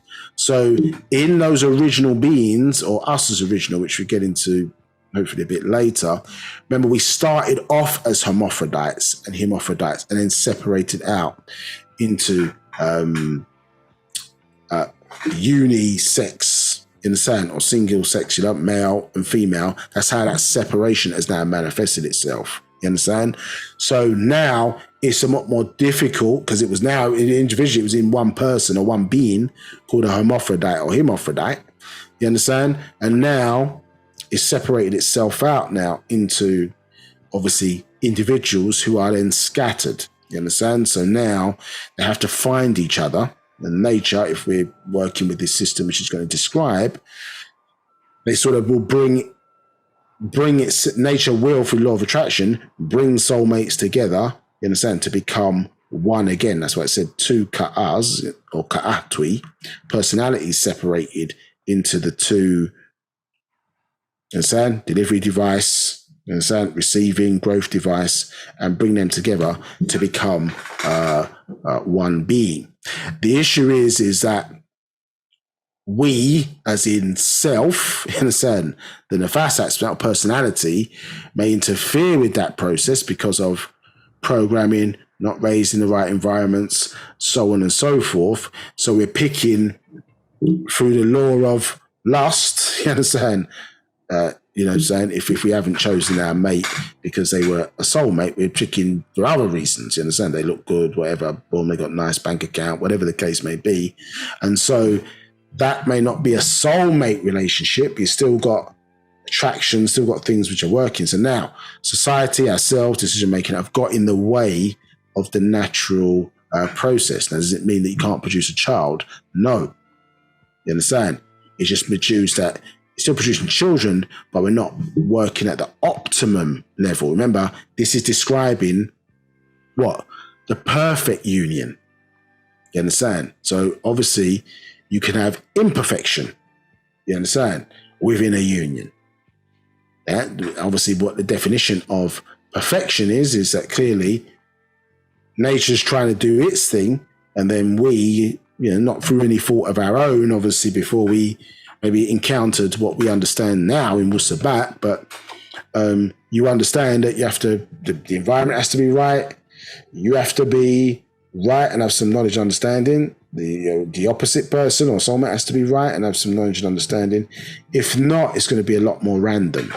You understand? So this is what you're seeing here manifesting itself. But of course, it represents that triad principle there. You understand? Mind, material, and being, material, and mind. And so retain, those are the things that are what is manifested itself in each of these individuals or beings. Yes, is male, female, and female, male in the context of, yes, we are one of each other. Males are females and females are males for the reason that I just expressed. Do you understand? Because we all came out of female. The same way everything comes out of nine ether in different states, but there are limitations to what a being may be, and for the reason that, as I say, they may be created or look that way within a certain environment. So what I just explained to you is one of the purposes of why that separation took place out of us being, let's say, hermaphrodites and hermaphrodites. The issue that became a problem with that afterwards is that the woman basically forgot that she had her own bar-filling gland inside of her and she could fertilize her own eggs. So therefore she became reliant on the man that she created in order to fertilize her own eggs. And in doing so, then gave up her divinity because she was now subservient to that male in order to fulfill her purpose. Do you understand? So that's what, and then it became eventually that led to what? Patriarchal introduction by foreigners who came in and introduced their ways overlaid against our own ways. And so we have a system in place that now is male dominated, and in obviously in the context of this is going against natural nature. Hence why in 2012 the shift changed back to female in order to, and it will accelerate for the next 6,000 years to become the apex of feminine energy to balance things back out again. Understood? Now, here,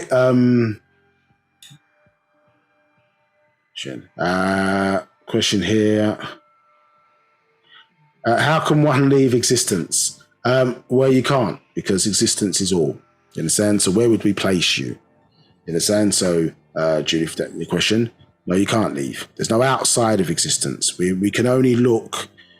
We're only. How can I say? When you're part of it, you can only look from the inside out, not from the outside in. So there's no outside in the context of existence. Not for us anyway, because we're part of it. Understand? So, whether and in that context, which is interesting, because when you talk about pa'ut or all, or the all expanding without the definite article, there's no outside of all, because where would you place it? Do you understand? So in order for all to study itself, understood, it creates or has allowed aspects of its mental, isn't it, to be developed in the form of us, so that it can perceive existence through our eyes. You understand? And eventually, obviously, we will all contract back into the source, and it will explode back out again. And I'm sure all this would all start again. You understand? So it's a constant contraction and expansion.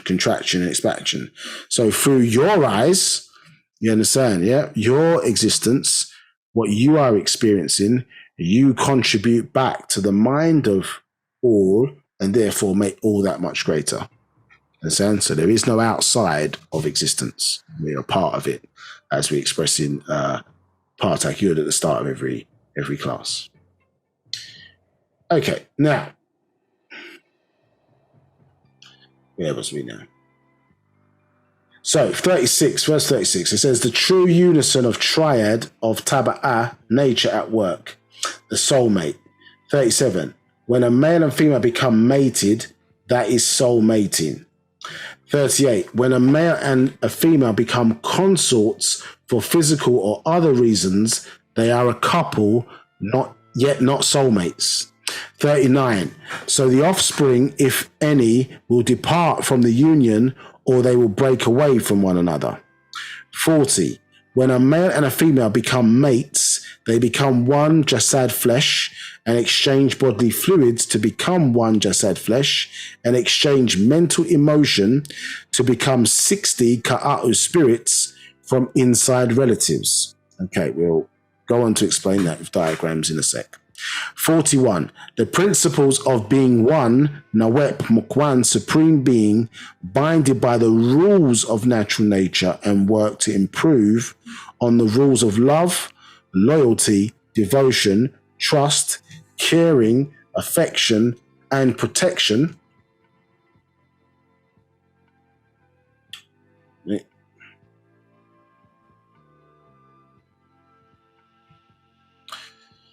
Protection, 42. They become a supreme being from each being goddess and god together once they produce a god or goddess, Kharad child, to become the supreme being as one creator.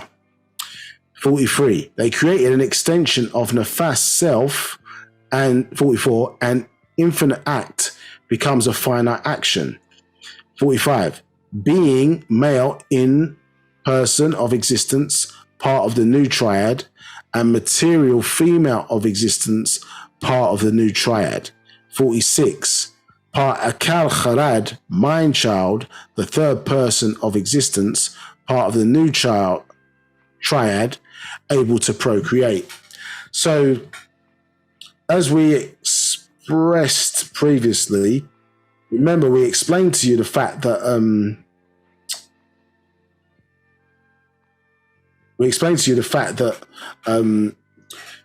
that when you look at the rules of things, for example, that the rules of a things and all things are the same, and how you understood, at least, or gained some understanding, that, for example, in that context, you're donating a piece of yourself, isn't it, in order for the child to be produced. So it is a piece of you, but it's in actuality as the sperm contains a copy of your DNA, you understand? And as we will learn about as well, that it also, the one that makes it, for at least for us, contains that spark, yes, that you've donated a piece of you, which is the whole of you.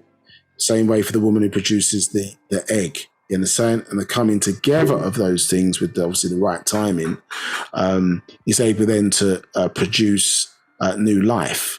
So that continuity of that system, or having that ability to do that, and then carry forward that divine link in the form of the mind or the mental, carrying forward is what allows us to say the manifestation of that rule of existence of being, becoming, became to be a reality through us. Understood? So it's a natural thing for those three things coming together. But as you can see there,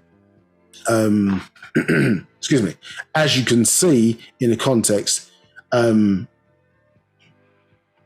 union doesn't necessarily mean divinity in that regard. You understand? So not all unions are described as what we would see there as the perfect union. Yes, so you can have a union and a child still produce, but it may not be that perfect or the optimum union that we are looking for in this context. So that triad, as I say, is what we're seeing here, as I say. And does it represent existence? Well, yes. So we're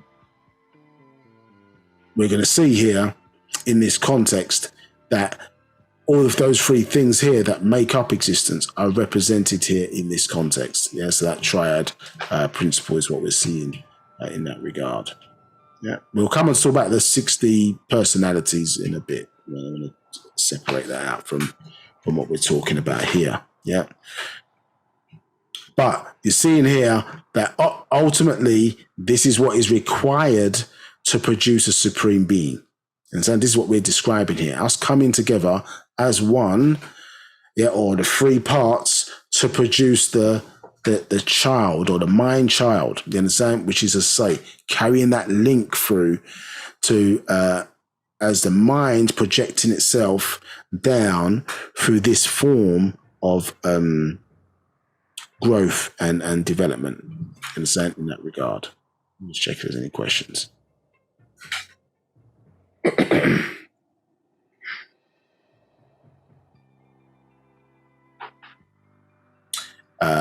Julie says, part of Pa'ut. Yes, indeed. Yeah, yes, indeed. Part of Pa'ut. Because remember, the rules of things is that part and whole can be one and the same. Yeah, so what do we see that as? Well, remember we expressed to you previously about the sperm.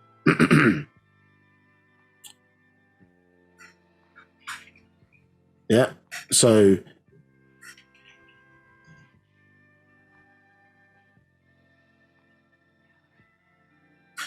right, so is this not part of you? Oh, well, in your context, you're female, but is this not part of you? But it has the whole of your design, how you've lived, you understand, up to the moment where it's donated. It is the whole of you, but it's part. Yes, delivered in the form of a part. Here is a whole of what's considered to be a male. Do you understand? If the male's delivering it. And so that is part, but it contains the man. You can take one cell of the individual, isn't it, and clone a whole person. What you can't do is you can't transfer the mind through that process. You understand? So there's a very specific mechanism that allows the mind to come through, obviously to form, you understand, the third part. Now, we haven't got to this part in the discussion yet, but remember, the sperm is carrying what? That spark of existence. Do you understand? So the aspect, excuse me, the aspect of, you understand, that aspect of the mind is coming through, which the two things coming together is going to create that link in a Nagaru child You understand? To the mental. You understand? So this is part of you, but it's the whole. So that's what do we say in Partak Yud?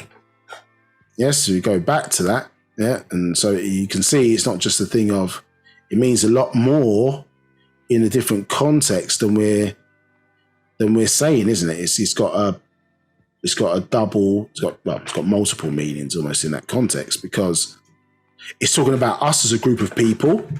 You understand? I as a group working as a whole, but you can see it applies to wider existence. You understand? It's not saying that, you see, that all expanding is a part of me. You understand? So here, it's not separating ourselves. Divine love is in me. I am a part of all, and all expanding is a part of me. You understand? I am one as. You understand? I'm not one within. I'm one as. Yeah? And all expanding itself is one as me. I can succeed as a part of the all expanding, obviously fail when I divide myself. You understand? So fail as an individual. And we all want, as long as my want is to stay. So we've got lots of wants and desires and things that we have in life that we want to achieve. But ultimately, we're going back to just to be a part. You understand? I'm never by myself. All expanding is I am. And as we expressed to you before, what that really meant in the context of the woman and the female who's pregnant. Do you understand? Because to the child the unknowing child, existence to them is what they were in the womb. You understand? Yeah? Because that's the all expanding. We started off small, isn't it? And then we're in it. We're in the space, and the child, you understand? Yeah? As that third party to it now starts to occupy the space. But space had to be created in order for the material being to be able to occupy. You understand? So, and then, as I say, time was needed, and you understand, both in this context at least, provided material. But in the context of at least the male providing the child, the man provided the mental part. You understand? In order for the link to be established, and the woman provided the physical part. The two of them come together now and create the supreme being within the space provided by the woman, so which they call triple darkness. Yeah. So now to the child, as we've expressed before, the child is within all and thinks, well, that's all the child is aware of, at least at 6 points, the month 6, when their consciousness is switched on. That is all to the child within the womb. You understand? Now, so the child can hear, perceive the mother, etc., etc. It's being fed by the mother, can hear maybe the voices, whatever the case may be, within the womb. But there's no outside. It hasn't got a concept of outside of the womb. It hasn't got a concept of outside of that darkness. You understand? Until the child is born. You understand? And there's an offshoot, a separation in that context. So as soon as the child is born, the child obviously perceives, well, not that it knows that at that age, but in this context, that's not all. It's not all. Yes, it's not all expanding. It's not all ultimate. You understand? Because you understand that the child can see outside of its mother. The mother is in surroundings. So, but the mother is the all. She just happened. She's not all. So she represents the same characteristics of all, but she's contained within all. So therefore we put a definite article there. The fact that all is, you understand, and then you were birthed out of it, you become a I am. Or in the context of the baby looking at his mother, the all is. Yeah, let's look at his mother. If we were to point it so you can understand what I'm saying, look at his mother. The all is. I am. That's what the baby would say of itself in the context of its mother, because its mother represents existence. You understand? So as a result, my mum being, I exist separately to my mother. Do you understand? So as a result, understand? So all can, then I can. You understand? So because all can, that showed me that I've got that ability. Now I can do things. Yeah. So this is and this is talking simply about, in this context, talking about the mother. But if you talk about the context of all of us, then what is that mother? Well, that's nothingness, isn't it? Yeah. That is omniverse. That is pa'ut, all. Yeah? And each one of us as supreme beings are an extension of all, within all, or the all within all, which allows the all to perceive itself. So yes, that system of things, or the rules of things, allows part to represent whole. Part can be whole and whole can be part. Hence why it was expressed to you, isn't it, very early on by the master teacher, and you hear us repeating in his classes, that there's no such thing as the number one. There's no such thing as a number one. One represents whole. Yeah, one represents whole. It's dealing with percentages. One represents whole. Yeah, and whole is made up of parts. Yeah, so hence why, really in our perception of things, if we see ourselves as individuals, then we failed. You understand? We have to see ourselves as, or it's a perception of the whole, because there's no real space between any thing within existence. The space is occupied by things. The illusion is that there's space between us. So depending on your perception of the environment will cause you to see us as individuals and not as beings that are interconnected, you understand, as a group. Indeed. Yes, the whole. Yes, and the whole. Yes. So but listen, not all races can say this of themselves. Let's be clear. And that's not racism, that's fact. Yeah. The characteristics that they ridiculed you for, you understand? Yeah. Let's just be honest, they ridiculed you for it because they represent anti-nature. Yeah, so they ridiculed you for it. But look up at listen, you don't have to look far for these facts. Just when the sun appears to go down, look up at the night sky and contemplate. You understand? It's all set in darkness. Yeah, but they want to be ignorant of the darkness. So what do we represent? We represent the darkness. Out of us, all other races. So we would be, you understand? We would be to them, for the ones naturally occurring at least, they should look at us as the all is I am. Do you understand? Hence why we refer to as, if you upgrade it, we're not really called race. We refer to, the master teacher upgraded, I think in the book called Actual Fact, the History, and referred to us as, we are not race, we're planetary nations. You understand? And one of our names was referred to as the All Nation, not blacks. You understand? We refer to as the All Nation. Yeah, if you really now start to really grasp what that means now, you understand? Because basically different extraterrestrials were involved in our development. You know, so, and that's who people are calling their ancestors or Lord, God, or whatever terminologies they want to use. You understand? But we've got higher etheric or extraterrestrial ancestry, do you understand? Placing seeds on this planet. Understood? So referring to it as planetary nations. We occupy this planet in the guise or form that has been developed or optimized for this environment. You understand? So, as I say, all nation is what we're referred to as by its proper term. Maybe coming on to that a bit later. I think I've got a reference that goes into that a bit more detail.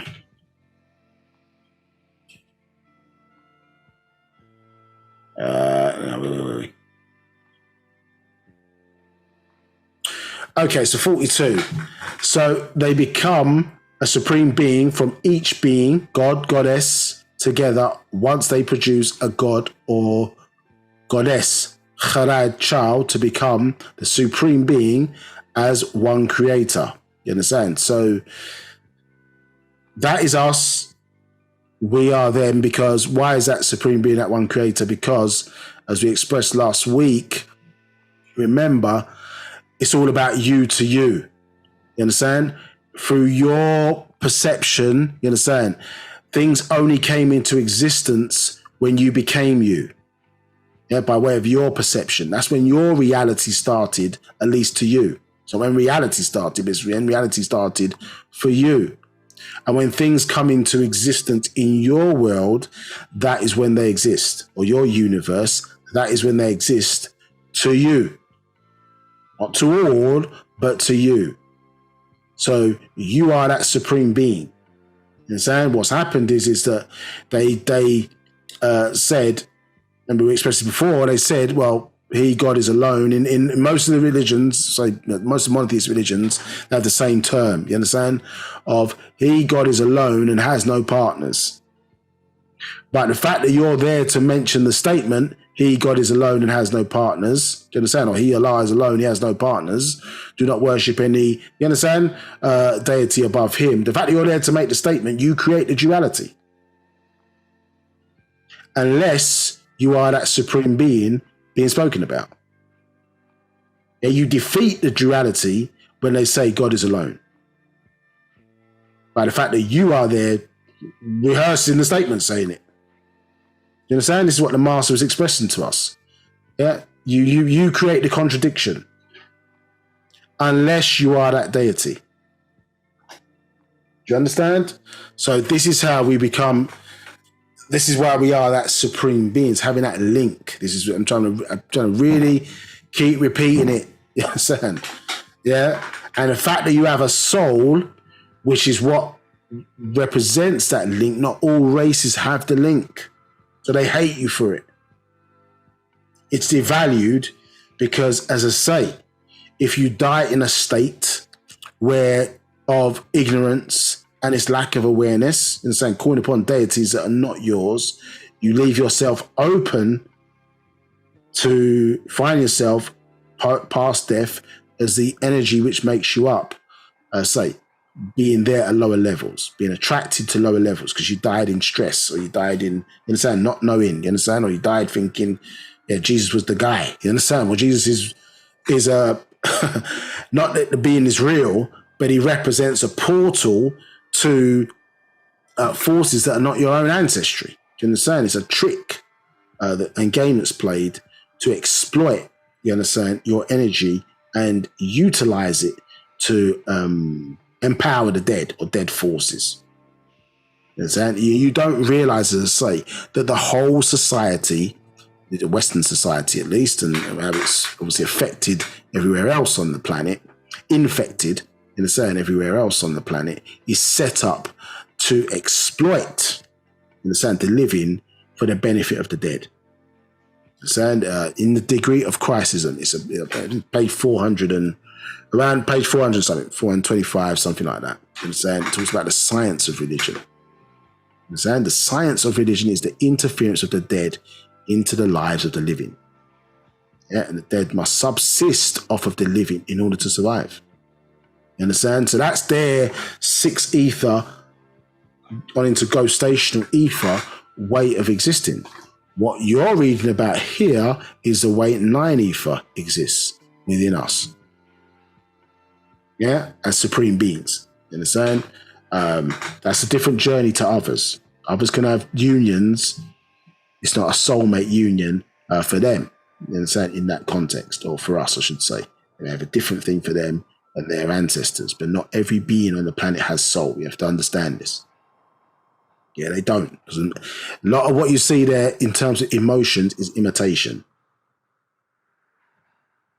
Yes, it's imitation, and you don't realize the power of the media and how it's trained you, you understand, to act in certain ways.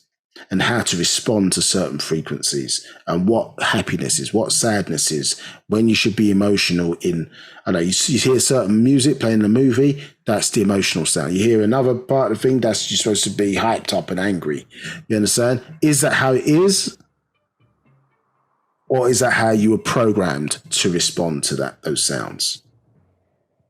The reality is you don't know. Yeah. And one that came outside of it, who has sent you outside of the status quo, understood, is trying to inform you of how it goes, and they know that, so hence they imprison him. Because you're breaking this spell.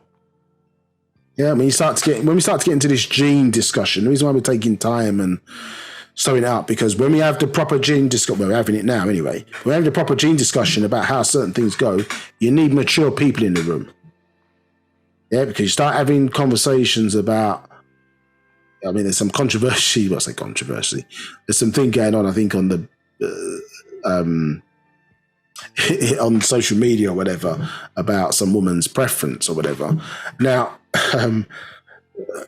because she didn't want to date a bus driver or something of that nature, some discussion going on whether she should or shouldn't being a millionaire. But when you look into the genetics of discussion, it brings a slightly different spin to the conversation. I won't have that conversation right now, but as we start to get into it, we need mature people in the room to have these kind of discussions. In order to do that, you have to build, the master teacher had to build us up, our confidence, our self-esteem, if you want to call it that, build it up so we can have real conversations about genes, because mistakes that we've made in ignorance, you understand, we may not be able to fix simply just in our lifetime. We've made those decisions. The rules are the rules. We have to fix them for our children or our children's children or our children's children's children. Do you understand? All of that is still us.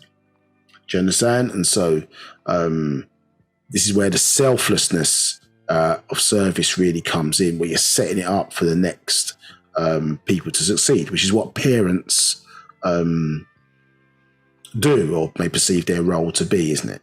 Get you to a certain point and saying, if we've taught you or raised you right, then you understand you're gonna carry on, understand, and be a positive addition to the world in terms of your actions.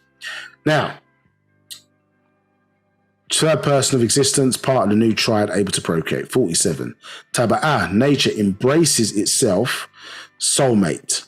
48. A soulmate is not someone you find. 49. Soulmates are drawn toward each other by nature to produce more Nawet Mokwan supreme beings. 50. Soulmates are ladud, born to become one.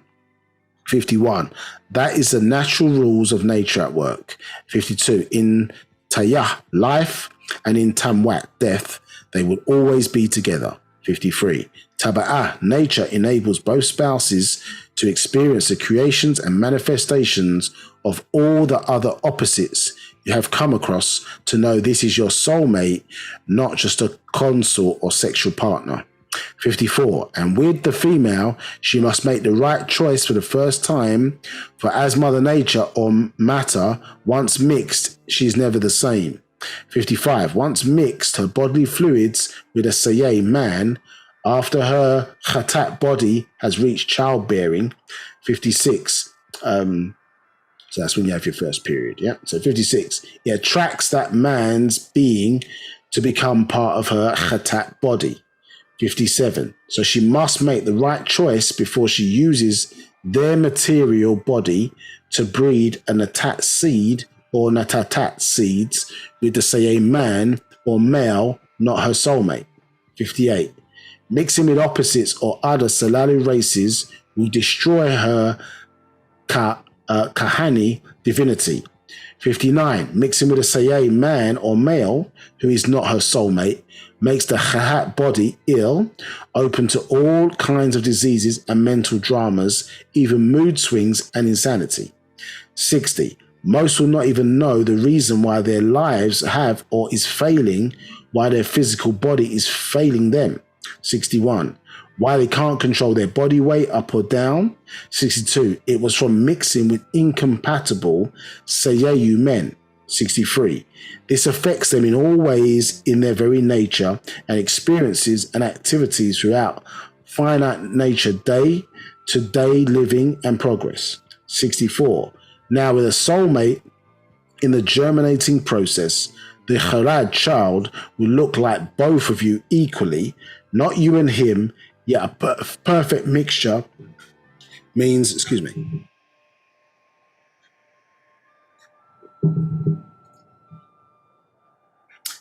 will look like you both equally, not you or him, yet a perfect mixture means a good blend of Natatat seeds, Matoi sperm, Matal sperm, and Mathaf ovum. 65. It is by warmness or ovum wetness or semen and darkness that is in the Raham womb. 66. This is perfect union or couple, soulmates, birth deities. Wawed Shachasu, good people on Taha earth by Taba'ah, nature. 67. And can be allowed to produce many offspring. 68. Like Kathir Makwanat, multiverses produce universes, males and females. 69. Not just Sayayu, men, and Sayayatu, women. Understand? This is what we've been expressing, isn't it? You're not that. 70. Muachahu Mukwamu. Ethereal beings, such as nature does with all creation that is grown. 71. The three right mixtures are good offspring. Earth, water, and sun give you nice, healthy fruits and vegetation. Jasad, flesh, and damam, blood. Yeah, so you're there, so you see some of those characteristics. Yeah, so the fact that, as I say, if you produce a soulmate, the child is going to look equally like their mother and equally like their father. Not that one, looks, as we see with other unions, or a lot of unions, let's say, that people look like their mother, or they look like their father, or they look like somebody else within their four generational ancestors. You're going to look like a perfect blend between the two. This is the characteristics of soulmates. Now, we understand, obviously, that the power of the sexual process here, because obviously, which we're going to delve into in a bit more detail with the genetic kiss, just going over that in some detail. But you see here all this, we call it hot girl summer and all this type of stuff. Do you understand? Is really, and it's not me to be racist or disparaging in that regard, but it's causing black men, and in the context of black women, I suppose, to act like the Mukasu females. You understand? Who sexually free, do what they want, blah blah blah blah. You understand? At a time when nature is transforming the woman back to being her supreme being state again. Do you understand? So, by way of 2012, where female leadership is on the rise. Now, the female leadership was not put in place to attack males. That's not what it was put in place for, or to use your power or leadership power to attack males. Now, that's not to say that what was previously in place as patriarchy is not being pulled down. Do you understand? But it's to give a different type of, it's to put the woman back in power again, in order, as I say, because that's how things were originally. Do you understand? She didn't have to rely on her man to,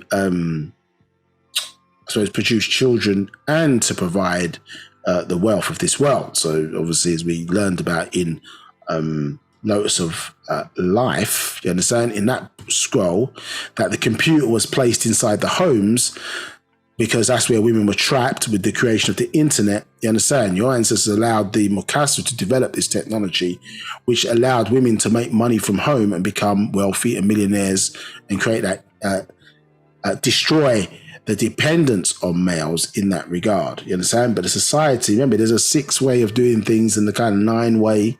Yeah, the 6 way said, well, you don't need a man.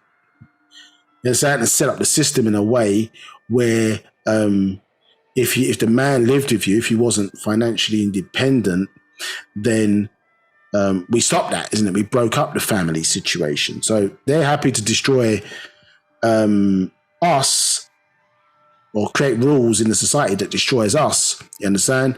But while there you see them doing the exact opposite of that. You understand? So clearly, yes, it was important for us to be able to work to climb up the ladder economically so that we obviously are not subject to some of the choices that are imposed when you're dependent on the system. Do you understand? So not to say that everybody immediately is going to be business owners and different things, entrepreneurs and all that kind of stuff. It's just having a plan to work your way out of their control. You understand, in that regard. It's not to say you don't need all these various different jobs and roles. Of course you do, to make a society functional. You understand? And actually, we have the ability to change our own rules. If we think that people who collect rubbish and do that are the most important things, and when we create our own society, we know where to put the value and the emphasis in certain roles. They don't want to do it here. They want to switch it around and make, very important roles in this society. They associate with it being demeaning. You understand? When in actuality, if somebody doesn't clean toilets or deal with the sewage or whatever, everybody's going to die from diseases if it's not well managed correctly. So where should the real value be? Do you understand? In somebody on a stage with a mic in their hand, singing a rap song, or is it in the so-called hospitals, you understand, doctors, you understand, sanitary workers, and sanitation workers, you call them, you understand, or people collect rubbish. These are essential things that on the basis of a society, but it's where we decide, obviously, as a society, to place the value in those things. Nonetheless, to say the real issue or the real value is the genes, not, you understand, you just being able to do what you want as males and females. So the both are contributing to the issue, you understand? Because if you set yourself up in an environment, for example, where, I don't know, there's multiple females, you understand, and you as a man, maybe you're working in a system, you've got enough, financial wealth within your crew, whatever, and you want to, whatever, between all of you equally, do you understand? You want to make sure that you've got the right environment, you understand, to produce supreme beings or whatever, you understand, in a controlled way, controlled manner, etc., and be organized within that. The system's going to attack you. Yeah, but like as I said, watching one program, I think it's called Love Island in the UK, one of the guys said, he wasn't even 30 years old. He said he slept with 1,000 women. And so now, whether we believed he was the case, but even if he slept with several hundred, when you understand these rules, you understand, and how it works, well, how many problems is that just working off extreme lust? How many problems does that create genetically for a lot of people? So if you slept with 1,000 people, you understand? So each time you sleep, and depending on the frequency of how you're doing it, you're going to take genes of one set. You as a male, let's say, your member now is now, you've inherited the genes of the person that you slept with. Now, if sufficient time is not left, you then go and sleep with somebody else. You've taken the 30 that you exchange fluids with, you've put your 30 in that person. You understand? So now that person has got the whole of you inside of them. So that's one, but you're not staying with that person. You haven't put your genes in somebody else. So you take the woman now that you just slept with, her genes, plus your 30, and then you go and put them in the next woman. So you've taken your 30, the woman's 30, now you've put 90 in the person that the new person that you're going to be sleeping with. And that continues, boom, boom, boom, boom, boom, because there's no understanding of how these rules work. Now, do the rules care about whether you're just having fun or you're not really serious, or, you understand? Don't give a damn about that. The same way you can sleep with somebody for the first time and get AIDS. Yes? You can sleep with somebody for the first time, have no sexual experience whatsoever, and end up pregnant. Yeah, first time. The rules are the rules. Understand? It doesn't apply to our perception of what good and bad is, or whether somebody's deserving or non-deserving, Do you understand? The rules are the rules. They even work in the worst kind of situations, don't they? Where somebody's raped and gets pregnant. Do you understand? So this is the bit that they don't want you to know, because it's advantageous, remember, for somebody who's got weaker genes to steal the genes of somebody or procreate with somebody who's got stronger genes.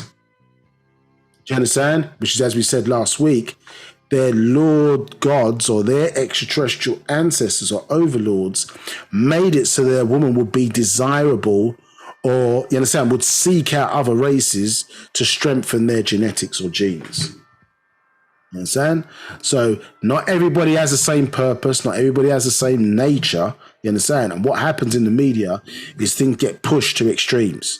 Yeah, the media is the medium of the devils or devil. You understand? Because this is what's influencing behaviors, and the higher the technology gets, the greater that level of influence can be. It's almost a saving factor as well, because you can get knowledge and things right into people's homes. But it's also the medium that's also changing behaviors to the negative. So hot girl summer, yes. So of course, listen, if you want to sleep with who you want to sleep with, no man should be able to tell you want to sleep with, and vice versa. No one should be able to tell you, do your thing.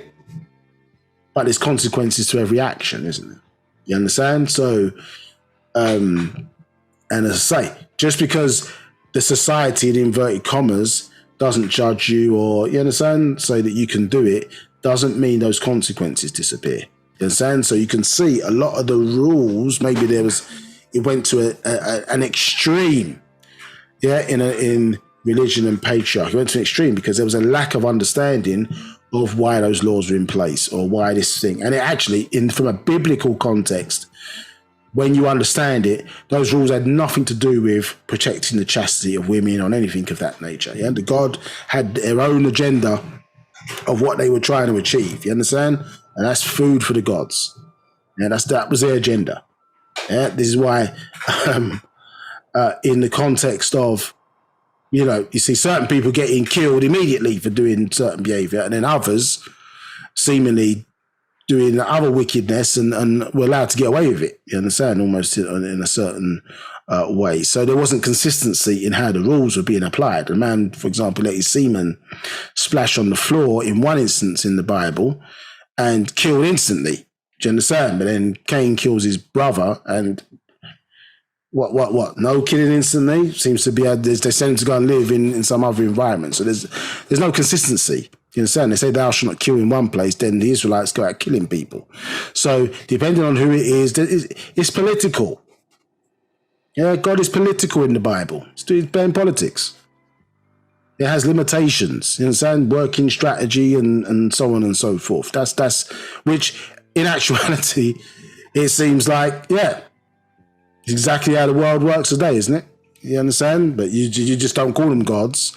You call them politicians, presidents, prime ministers. Yeah, that's all. That's the only difference.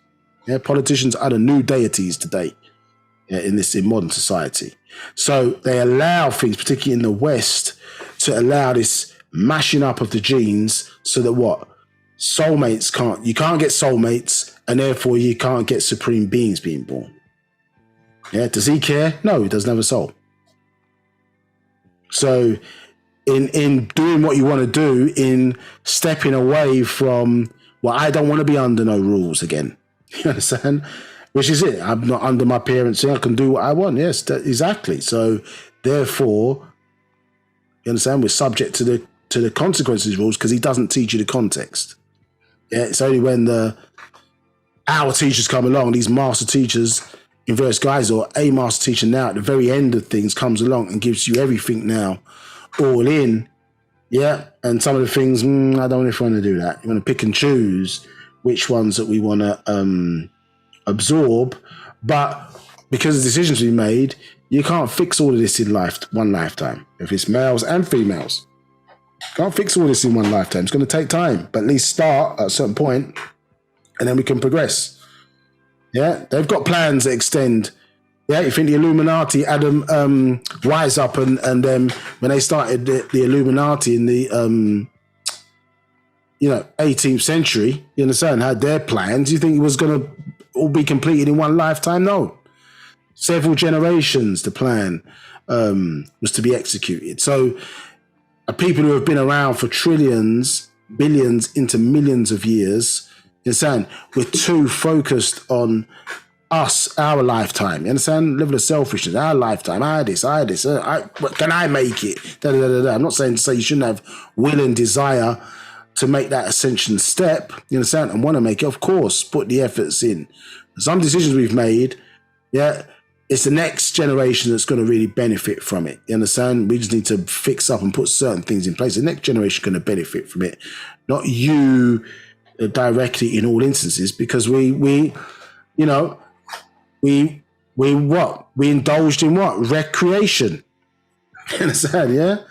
Recreational activities. Now, it doesn't mean that our life's over and we can't change and be positive, but that's what he wanted us to do, isn't it? Recreation, or wreck us as creation. You understand? So, for our ignorance, and then now we get into silly arguments between each other about it becomes an equality argument. And yes, if it's an equality argument, then women should be able to behave exactly how men have been behaving, sleep with who they want to sleep with, or some men maybe have been behaving, sleep with who they want to sleep with, have multiple partners, body counts not important, blah, blah, blah, blah, blah. You understand? Yes, very true. But we're not the same being. You understand? So the supreme element of us is to propagate, as I say, and produce supreme beings. So it's set up for that. It's not set up. You understand? It's not set up, and it's not to be offensive, but it's not set up for whorish behavior. That comes with consequences. If we live in a consequence-free world, then our acts of just fulfilling our lust and our desires will come with no consequences. You understand? And so, but that's not the reality for both male and female. So females are affected genetically when they exchange or take on the fluids of other men. You understand? And what's important as we step through these classes is to understand who is speaking, who is talking within you, who is expressing themselves. Is it you or something within you? Yeah, both. When we get these thoughts and things in our head, is it us speaking or somebody else speaking? Now, you can get that from internally, from your own genes, or we're taking all these frequencies through the media and through advertising and things of that nature can influence the way we think. Understand? So you know why information means keeping you in a certain formation. Understand? And how you need to always be guard against what's coming through your being in that regard. Yeah, because clearly here, we do weird stuff, from suffering from, a mental disease, both male and female, which is coined in Wu-Sabat, the spell. You understand? It's a mental disease. Yeah, I give this example very quickly. Now, I won't mention names of various different people, but certain people you look at in history who are, let's say they become known for speaking on black issues and things of that nature, but yet are dating interracially. Now, you can love who you want to love, or you can be who you want to be with. You understand? It's none of my business, none of our business. Stay at people's bedrooms. The issue is that when you look at some of the programming, so let's say somebody was abused by, and let's say they were sexually abused by a black person, for example. You understand? Let's say they were sexually abused by, let's say we're going to use a woman. Let's say she was sexually abused at a young age by a black man. Okay.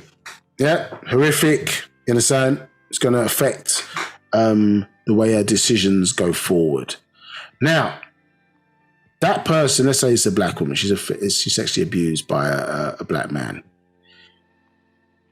Then she goes and chooses to mate with a white man, and then the rationale is, well, you understand, the person who abused me, look like that, so I don't want to be with the person, or person who looks similar to the person who abused me. You understand? So we've seen in this narrative play out in certain people's stories where they ended up with a white man, and then their career is speaking about black issues. You understand? I mean, say, well, why have you got that partner that seemingly is in opposition to what your work is invested in? You understand? Talking about the black race. Where you say, well, okay, well, I was abused, and so therefore I chose this opposite race because I was abused by this person that looked like me. Now, do white women who are abused by a person who looks white then go and say, okay, well, the person who abused me was white? I'm not saying every instance, but a lot of instances. Are black men being accosted by white women who were abused by a white partner? You understand? And therefore, in order to go and not be with a partner who looked like the abuser, they then went and chose a black man because he was the opposite of what the partner looked like. No, they don't do that. They go and choose another white man who is not exhibiting abusive behavior like the previous partner was, but they're still within the same race. Do you understand? I'm not saying in all situations, but in a lot of situations, the black men are not being accosted by abused white women looking for a partner who's different to the one they was with. They just go and choose a partner who's just not abusive. You understand? If they choose to go down that direction. You understand? In the future. Now, why would they not choose a black partner? Because society has programmed them that the black partner is the representative of violence. You understand? Evil in their society. Do you understand? Yeah, which is why you could be Ted Bakered off in a three-piece suit. You understand? You got your tie pin, whatever. You know what I mean? You're looking absolutely crisp or whatever the case may be. Supreme in your dress or whatever. Shoes shined up to the hilt. Your fresh haircut. And so looking great, walking towards maybe a job interview or business meeting. And you meet a white woman on the street, you're both walking, she's on one side of the pavement, you're on the other side of the pavement, and you're coming and you're walking towards each other, and she starts to hold her handbag. You understand? So that's programming from somewhere that's coming, and she's been brainwashed into thinking that all black men are evil in that context, or have a certain they're going to steal. You understand? Even if you don't fit the description of a thief. You understand? Now, going back to the black partner who goes with the opposite because the justification is that the person looks like the abuser, but then you go into a people who, at least in the media, by evidence-wise, are abusing your people all the time. So you've gone from abuser to the kings and queens of abuse of your people to find a partner who's less abusive. Now, if that's not characteristics of a mental illness or disease, you understand, that we're suffering from, you understand? So, George Floyd was blamed around the world. You see what I'm saying? So why would you go from, and then if you're living in the 60s or even before then, I mean, you got more evidence around the abuser of an abusive people, let's say, towards your people. You understand? But yet you still choose a partner opposite. That's a sickness. Straight up, it's a sickness. Do you understand? It's and then you see, and listen, this is not a blast against people in interracial relationships. What I'm saying to you is that a person in an interracial relationship, you see a lot of them speaking about issues pertaining to the black community, but you didn't invest your genes, so your most valuable thing you had to offer, you didn't invest it. So why are you concerned about it? Is it a sincere move, or are you operating from a place of, I don't know, ancestral guilt or something of that nature? If we start looking from a genetic perspective, and I'm not saying to say that everything a person says, they must match it up with their actions, but if somebody was if someone was an oncologist, which is a cancer doctor, You understand? And telling you not to smoke, and then you saw them smoking in the car park because you left the hospital, you're going to be like, oh, you understand? That's a problem. Person needs to smoke, but then when you see them in the car park smoking, you understand? So why is it that somebody, say, in an interracial dating feels they must continuously speak, not all, but in their media context, must speak continually about racial issues that they themselves are not practicing? Do you understand? So when you start looking into the genes and what's driving the thinking, that maybe gives some thoughts as to what's taking place, the battle within themselves. Do you understand? Or a lot of times they're speaking down on the race. Well, who's talking? Is it them, or do you understand? The great grandfather, you understand, of the white partner they got with, who's now expressing his views inside of you. It's how deep it gets, because no one taught you that everything you hear in your head is not your thoughts. Understand? Have you leaned more towards being more cultural because within inside those ancestral components that you've taken on board now with the partner from another race, and your ancestors are not happy with that union, so they start to conflict with each other inside of your universe, and it leads to certain behaviors that are getting expressed by you outside. It might be that you become more cultural in certain aspects. It may seem that you take on more, let me help my people, blah, blah, blah, as a reaction to the ancestral conflict that's going on inside of you. And we can pick many situations. I'll just pick just that one. There are many situations where people are acting outside of the ordinary because they think, you understand? Something's happened, basically, where their genes are at play and maybe not their own decisions, not in all instances, but in a lot of instances. Again, thinking about somebody who's been raped. And a lot of people who are raped, sex becomes devalued, you understand? Or abused or whatever. And sex becomes devalued, yeah? And so therefore now go out sleeping with multiple partners, do you understand? You hear many stories of this. Go sleep with multiple partners, sex being devalued, do you understand? One night stands, all these different things start to happen. Now, the person's been raped or they've been abused, so sex has been devalued, you understand? Now, understand this. Is it that the person no longer cares about themselves or is now opening himself up to abuse?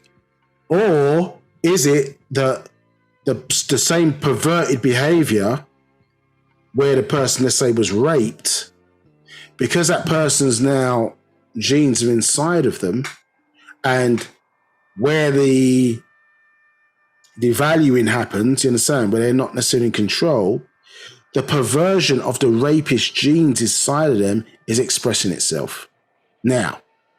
And if not gatekept now, because the person who's the victim doesn't understand what's going on inside of them, they're still suffering from the abuse.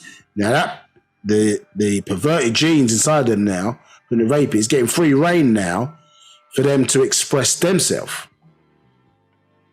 Do you understand? So the perversion now, let's see, devalue, end up as X, Y, Z, and open up to further abuse because that perverted individual is still in that person for, up to 9 years. Now, if you internalize and think every thought's your own, you understand? Or then that could happen. Now, if there was proper metaphysical and, do you understand, understanding of what's taking place, then you can put things in place to ensure proper healing, isn't it? Yeah, this is going to be a horrendous situation because those rules, the way they work, isn't it? Because somebody now has perverted those rules, an extreme violation of those rules. Yeah, which is what happened to our people through the so-called kidnapping of our people. We're going to put our genes inside of them. Now, who are you fighting the battle against? You're fighting the battle within. You're fighting the battle within. Every day you're fighting the battle. When you're trying to succeed, you understand? Somebody's in your genes now trying to make you not succeed. as it was expressed. You could be going to that job interview that's going to, whatever, take your life to that next turn. Understood? Dressed up, boom, done everything right. Yeah, perfect. You're ready to go. You understand? This is that opportunity that you want to find and take care of. All of a sudden now, you can't find your car keys. Yeah, can't find your car keys. Put them in the same place every day. About to get to this interview, can't find your car keys.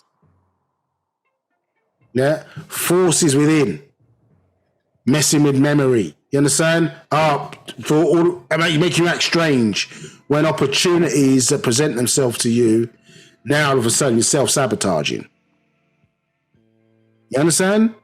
Because understanding what's going on within our bodies. That you've got an enemy working within that we wasn't attuned to, we were spiritually ignorant of, you understand, not aware of, and actually, they're sabotaging us to making that ascension journey. One, producing supreme beings that these are going to offer up spiritually powerful individuals being born that offer up different levels of protection. You understand? As we start to get back into who and what we are and expressing esoteric and spiritual powers, and so much more vividly. But then you've got just everyday things going on. You understand? And what protections did we have in place against this? We've been calling upon Jesus. Okay, the same forces that, you understand? The same forces that helping to empower the things that are working against us. We're calling upon Allah. Okay, similar forces to the powers working against us. Never, listen, granny or great-grandmother or great-granddad, please sort this situation out. Deal with these issues. Deal with this. Deal with that. You understand? Calling upon those for us who will work against those who are not for us. Yeah, your ancestors had a different set of thinking when it comes to issues like this. They don't forgive. Panatharu does not forgive, and they don't forget. So when we called upon them to deal with our enemies, you understand, they're not interested in just wiping out the person who did the issue. Their prayer would say to wipe the person out of existence and their seed. So they don't cause you a problem now or later. Different mentality. Not this, hey, turn the other cheek, the type situation. Now, to each other, it's maybe a different set of circumstances. But to other, because remember, we're connected. But to others, hey, you understand? So remember, they spend their time praying for your destruction so they can live. And they're happy to throw you under the bus, happy to sacrifice you if their family's good. Happy to sacrifice if they can live and be good. Whereas you're programmed to always look out for them, to protect them. You understand? Defend them. Yeah, when stuff happens, you see, we see us jumping in front. You understand? Well, the person's got caught blind being racist, or you know what I mean? No, I don't really think the person's a racist. One of us would jump out in front to protect. Yeah, the programming. Yeah, the word God, G-O-D, and the word guard, G-A-U-R-D, you understand, is the same word. And it comes Gad, you understand? One of the sons of Jacob in the Bible. Yeah, because we're programmed to jump out in front and protect them, because the Mukasu is what? The police, they're the judges, you understand? They're the deities, they're all in the positions of power. You understand? So that's who we're fighting up against. You understand? When we're seeing about, okay, well, I wanted a partner like this or a partner like that. You understand? Or making decisions around ourselves. We're programmed to reset everything when it comes to them. Forgive and reset. Not forgive and forget. Forgive and reset. So that behavior is done by one person. You understand? We reset and then wait to be abused again by the next person who's going to do the same thing. Whereas when they look at us, the one person who done something to them, the whole race is responsible or judged for what that one person's act did. A different type of way in which other races perceive us, isn't it? But that one black man robbed, so therefore all of them. Now, if I see any of them, it's the same. not individualized, and which should be in the context of the situation. We're programmed in reverse, which makes us suckers for abuse. And religion primes us for that. Understood? So understand the inner workings, what's taking place inside the body is not just a female issue, but it's a female issue. You understand? Because men now have to understand how, okay, well, you need to control, or we need to control our sexual desires. You understand? Because the genetic impact that it has upon the person, upon your partner or person that you're flexing with or dealing with. If it's not your intention to share all of that, then you have to control it, isn't it? If we're going to work towards the betterment of our people and clean ourselves inside out, outside in. So soulmate is not an idea of situation like, okay, boom, oh, let me find the perfect partner for me that I'm in love. You can see that it has, we're working towards the best or optimum for what's best for you as an individual, but also what's best for the race. You understand? It's not a lost situation that we're leading off of, which is where we're programmed, as I say, in the Western Hemisphere. Understood? And all that's happened is that the women are seeing what the freedoms that the men had, and want the same and not be judged for it. You understand? So both behaviors may be seen to be negative, let's say, in the development of our people. Do you understand? So unless you're going to, let's say, you got enough wealth or means to take control, but work in a way where you fully understand what the genetic implications are for all of those decisions you're making. Do you understand in that regard? So, as I say, in places in Africa, whatever, a household doesn't just consist of necessarily always one woman. It can be multiple partners or whatever. And this is a weird thing in this society as well, where a few control so much of the resources of the planet, you understand, and don't produce children. So multi-millionaire, I mean, Jeff Bezos, not to judge people's bedrooms, but you're a multi-billionaire, one of the richest people on the planet. You got one or two, I don't know how many children he's got, but he's not got hundreds of children. Do you understand? He's not got hundreds of children, even though he can support hundreds of children. He hasn't got hundreds of children. Remember, one of those seeds, if he's that guy who pulled himself up from, a working class background, formed an idea, built one of the biggest companies in the world, or whatever the case may be, imagine what if one of his children has that little bit of drive that he has with the resources that he has available to support. What could that human being be capable of producing for the betterment of the world? Maybe through that, he takes what you had, you understand, yeah? Pulls yourself up, developed, you understand, this company or whatever the case may be, takes a little bit what you had, with the benefit of the resources that you've got available, that person might cure cancer. You understand? If they don't become a society kid, you understand? One of your seeds might be the one to be Jeff Bezos, you understand? 2.0, and takes you up to the next level. So this thing where somebody's controlling a massive proportion of the world's resources, no problem if that's how you want it to work or whatever in their society. But then you've got one child.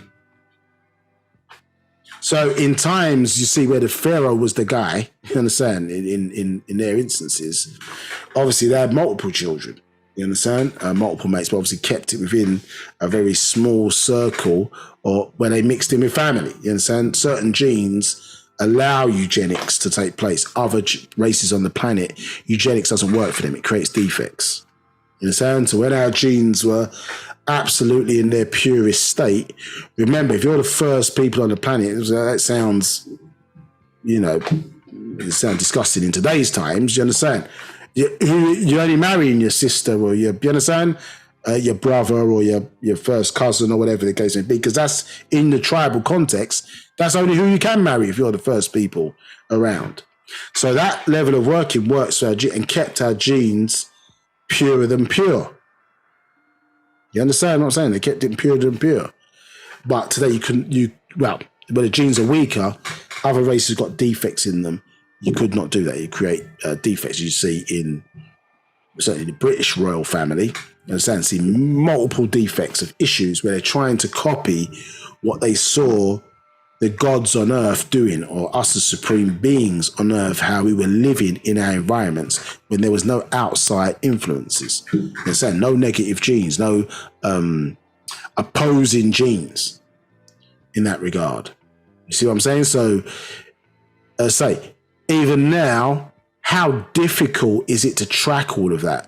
You understand? If you think about just a person just living their normal life without knowing all of this stuff and how many people we've been with or not been with, and the time period between the two, how easy is it for that to be now confused and you become a conglomeration of multiple people, multiple influences, you understand, going on. So you've got all that internally going on and all these external drivers, based on an environment that's not optimized for us in that regard, and all those influences that come through that, what you eat, what you take in, you understand? All that has now an impact and influence. What you listen to, you know what I mean? All that has an influence. Yeah, so it's a wonder how we ever get to the point of, you see what I'm saying? Getting back to the supremeness of who we are. You see what I'm saying? Because not everybody that's on to this, right? Because there's forces out there that would steer you away from this. You understand? How easy is it to believe and have faith? Yeah, then I suppose deal with facts, in the sand, and replace the faith with fate, controlling your fate once again. So the real kind of awkward conversation, the real, you understand, subject at hand, yeah, where we've got to grow up a bit and really accept the situation that we're facing is what's being described here. You understand? Both male and female. If we're to make it in the come up, you understand? Because it's not smart today with all the diseases going around, maybe to be with multiple partners for that reason. Not to say it can't happen. I'm just saying it's just for that reason. It's not smart. Yeah, and so and as you see there, the soulmates, it takes work. It's not just click your fingers and you see each other and soulmate, you understand? Doesn't mean soulmates not going to argue. Doesn't mean soulmates don't have to have difficult discussions about what works best for the household and how they want to work things and how they make decisions and so on and so forth. You understand? So get that out of your head. It just means obviously that you're truly compatible with each other. You understand? And obviously from there, it may manifest to things like, that's my best friend, and you understand, and vice versa, so on and so forth. You understand? But it still makes a situation where it has to be worked at. You understand? Like with all things, it has to be cultivated, has to be developed. You understand? There's to be learning. Someone points out the error of your ways. You're not too egotistical to understand the point of view and maybe make changes, and being sincere with that, and vice versa. You understand? So these are the characteristics and all the things that you've got to contend with. We really don't understand what's going on. Because as I said before, in previous classes, when we meet a person, let's be honest, we meet a person, we exchange genes, through, we like each other, you understand? And we're lusting for each other. So we exchange genes first. Yes. When it's too late, then we go and decide, well, now I need to meet your mother, or I need to meet your father. As the relationship progresses, then I need to meet your family. I need to meet this person. I need to meet that person. After you've exchanged genes. You understand? Whereas really, when you look at how the rules are structured, and maybe how we were back in the day, you need to find that out first, isn't it? Yeah, and then you exchange. Once in knowing, not in ignorance.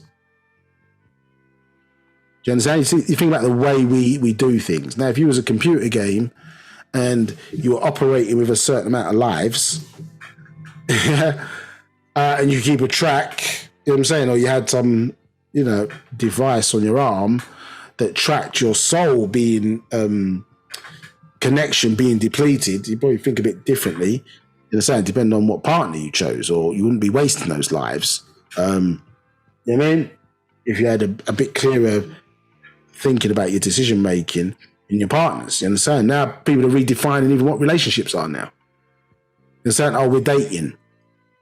Okay, some people say, "Oh, I've not been in a relationship for 6 years." Now, does that mean you haven't had sex for 6 years? You understand? Or you've not, partaken in fluids for 6 years? What do people mean by that? You understand? Oh, I've not had a relationship. Okay, you've not had any sexual, you know what I mean? Engagement. You understand? For that, because what's keeping the real? So you've got a number in your head, but what's keeping the real number? Both sides of the behaviours. I'm talking about both male and female. Who's keeping the real number? Now, in men, obviously the number is a badge of honour. In women, it seems to be a badge of dishonour. You understand? So, but the reality is that your body is recording all of, you understand, the true behaviour of how you've been carrying on. Do you understand? So that's the reality of the situation. Now we can run from that.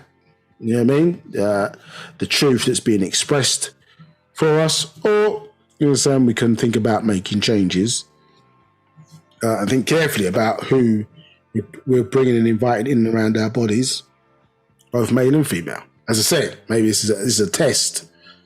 Yeah, when it's talking about you being a universe, of how you as a supreme being manage a universe. Yeah, you're being tested. Yeah, how you as a supreme being can manage a universe. That which you are. You understand? So remember, we're a result of our decisions that we make. And unfortunately, as you're going to learn even in more detail, you're a result of the decisions generations have made before you as well. So it's a continuous cycle. You understand? Some things we may not feel the impacts of, but our children will feel the impacts of the decisions that we have made, because that's who we are. You understand? As supreme beings incarnated into the flesh. It comes with issues. You understand? Issues. It comes with challenges. It's fantastic. It's great. It's where we start from, but it comes with challenges. You understand? Which is why the incarnated elders never wanted to stay inside the human form for any real prolonged period of time, because of the dangers of getting caught up in the physical world. You know, so this is how powerful the pull is, and why we've got however many, 24,000 times opportunities or even more to perfect ourselves within this environment. You understand? By being dead, born again, die, born again. You understand? Reincarnating, etc., to perfect our being. So if it was easy, I'm not saying this, you can't do it first time around. Of course, people can. You understand? But obviously, that fail-safe was there. It's not there all the time, but that fail-safe was there to obviously assist us in that regard. Yeah, so this is obviously, important that, as I say, this genetic discussion, as the master, to paraphrase the master, quote the master teacher, said, when you're having genetic discussion, you need mature people in the room. Yeah, because of the type of issues that it opens us up now to having to think about why things take place, or why people are acting a certain way. Do you understand? Sometimes it's not all just a being. And he knows this stuff. Say he, as the Mukasu, he knows this stuff. Yeah, but never taught you it in the right way to enable it to protect yourself, even though your country's first duty and obligation is supposed to be protect its citizens. You understand? Knowledge that he was aware of, he kept to do what was best and more advantageous for people that look like him. You understand? So you can only rely on you and your people and your knowledge, you understand, and your ancestors to do what's best for your interest and your growth. not for anybody else's interest and growth. Now, let's continue.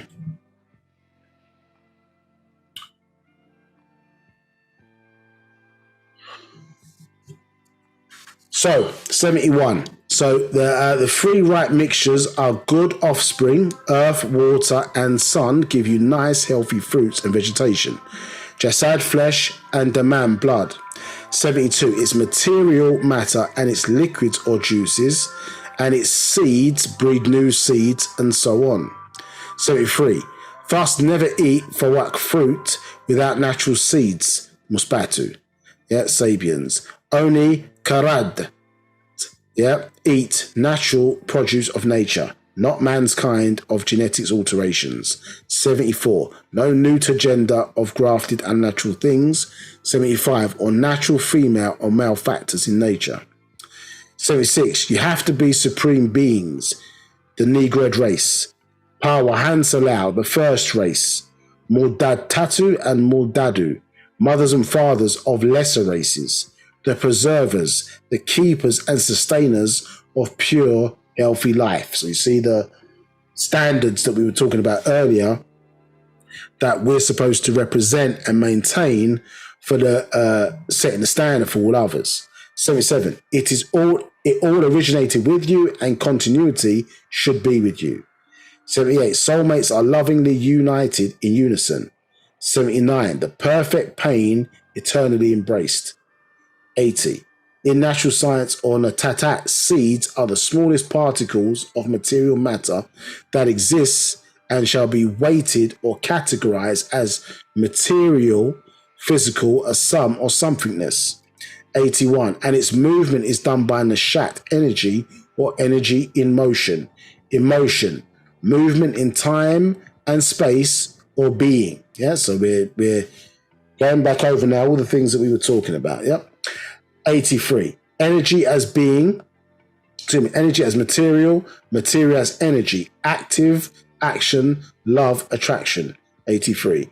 Energy as being, space being as energy space, and space energy, inactive mental expression, attracted into becoming. Yeah, so you see here, as we were talking about earlier, where we're getting reversing the way it's being used because of the side of matter that we're talking about. Do you understand? We're on the antimatter side when we put energy before the space in this context here. And then space energy would be on the material side of matter in that regard. So pre-hydrogen, do you understand? In that regard. And you see the same here again. From mind energy to brain energy, from mental to mind to mind. You understand? So your individual portion of the mental reservoir, which remember in that diagram we showed you before, yes, your ka'a, yeah. Let's see if we got it here. Your ka'a, yeah, let's go back quicker. This way, yeah. So your ka'a, remember, is what feeds or draws or allows you to draw down some of that your individual portion of the mental reservoir into your brain. You understand? So that link again is there. You're not dealing with some intercessing force or being. You have a direct connection when it's restored. You understand? Or correctly operated in that regard. Yeah.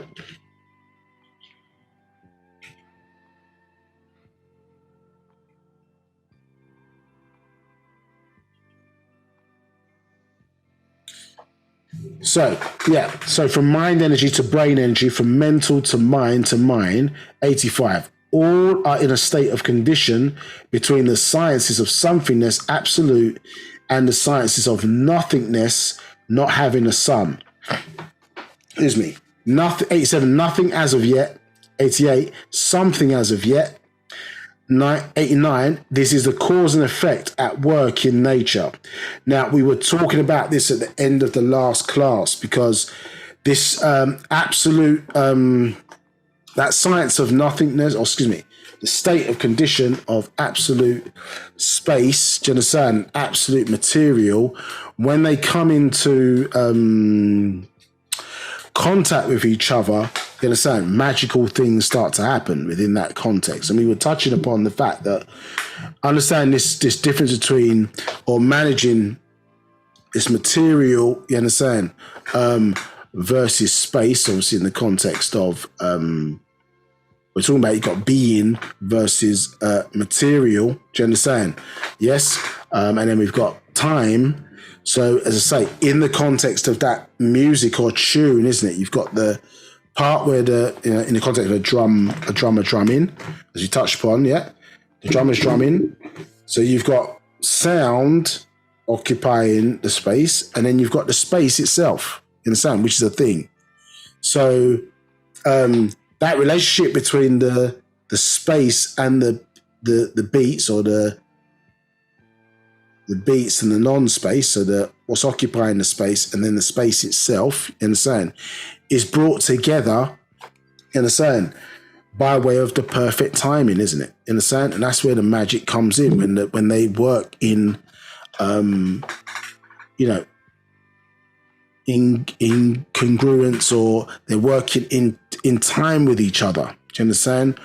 Time is mind, so that mind is driving the wheel to play the tune, or to beat the drum, etc., etc. Do you understand? So the space and the occupying, these are things, yeah, where that perfect tune or the perfect timing, yeah, comes together in order to produce, you understand, these perfect moments. But you understand, a person can bang a drum and use the space and it still makes sound. It's just not a perfect sound, isn't it? It can sound horrible if the timing's off, or one of the elements are off, or the drum's not right, or something. Blah, blah, blah. So it's, you know what I mean? It doesn't mean you get a perfect situation just because those things are in place. They have to be utilized in a certain way. Do you understand? And the environment is, it was structured for us to achieve perfection. Obviously, little by little, you know what I mean? Certain parts of it, or aspects of it, have caused it not to be the optimum environment for what we need it to be. You understand? And obviously, the first part of that, or the real important part of that, is that our mind is not right. You understand? And we lack knowledge. Understood? Yeah. So how could we create that perfect environment if we had no knowledge of it in the first place? Do you understand? And we didn't know what actions or what steps to take in order to get back, excuse me, in order to get back to who and what we were, you understand, in delivering perfect outcomes by being in a perfect state. So we needed a renewal, you understand? And the force of nine ether, as we know, what do? They visit the minds of the posterity, so the minds of their descendants first. Yeah, because nothing can be done right unless the mind is right. You understand? So in that regard. Now, I want to finish this off, but I think a good point. I'm going to play this excerpt from a class from the Master Teacher Nabab Yaanuwn on this point. I think we're going to finish on that point unless there's any other questions. But it's just it goes into a bit more detail. Now, the class is from a time we were going through a religious school, you understand, Egyptian Church of Karast, you understand, a higher kind of version of us understanding the link between ancient Egypt and Christianity. So some of the terminology is used, understand it's from that era. Yeah, so let me find this particular class. Bear with me 1 second. We play about 5 or so minutes of it, and you can see what we've been making reference to. Just bear with me. The class called the Lamb of God, for those who are interested in looking that up. Just bear with me 1 sec.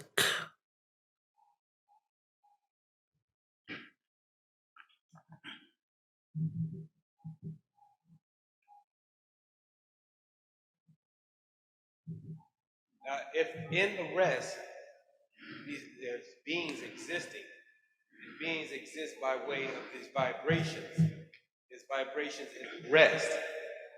And that is a concept by the concept that you explain inside the rest. Because see, when I thought of the rest, I mean, I automatically from what you were saying, I thought of the rest. I'm a musician, okay, and I thought of the rest, and which is like one of the most important parts. I mean, to me, it's like that's where I really feel the music when I take a rest.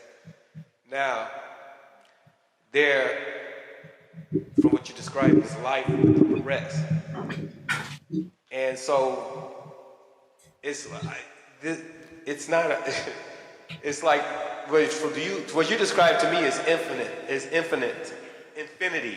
That's what you described to me as infinity. That's how I see it. I see the rest as an illusion from your explanation. What he's trying to say is that in music, you have spaces of time from, let's say, one measure to the next. So in between here, this would occupy, use matter. This here would occupy matter. Antimatter exists between matter, and then matter, and then antimatter. And the same thing happens in music. This would be a quarter note, and this would be a quarter rest. A quarter note and a quarter rest. So now this would be the physical world, and we are moving in this. But there's also the antimatter, which is the exoplasma, or the spiritual world, and beings live within there. Now they are able to stretch through us, but we can't stretch through each other. They can pass through us, so their realm can pass right through here as a wavelength, a sound, or a frequency of sound, right? And we won't hear the rest, but like you said, it's very important. You said, that's the part I feel the most, right? Because that's the part that touches the soul. And the actual sound coming out the instrument bounces off the eardrum, and it affects you physically. But when you stop with that space where you pause to do that, that's where you get your body. That's why the musician moves his body. He moves his body between the rest because he's making contact with antimatter on the physical scale or the spiritual realm. He's saying there are beings that exist there. Angelic beings flow straight through there, but there are beings called throns that are above the angelic beings called watchers, which you find in scripture, and they exist within between the tick and the top of the clock.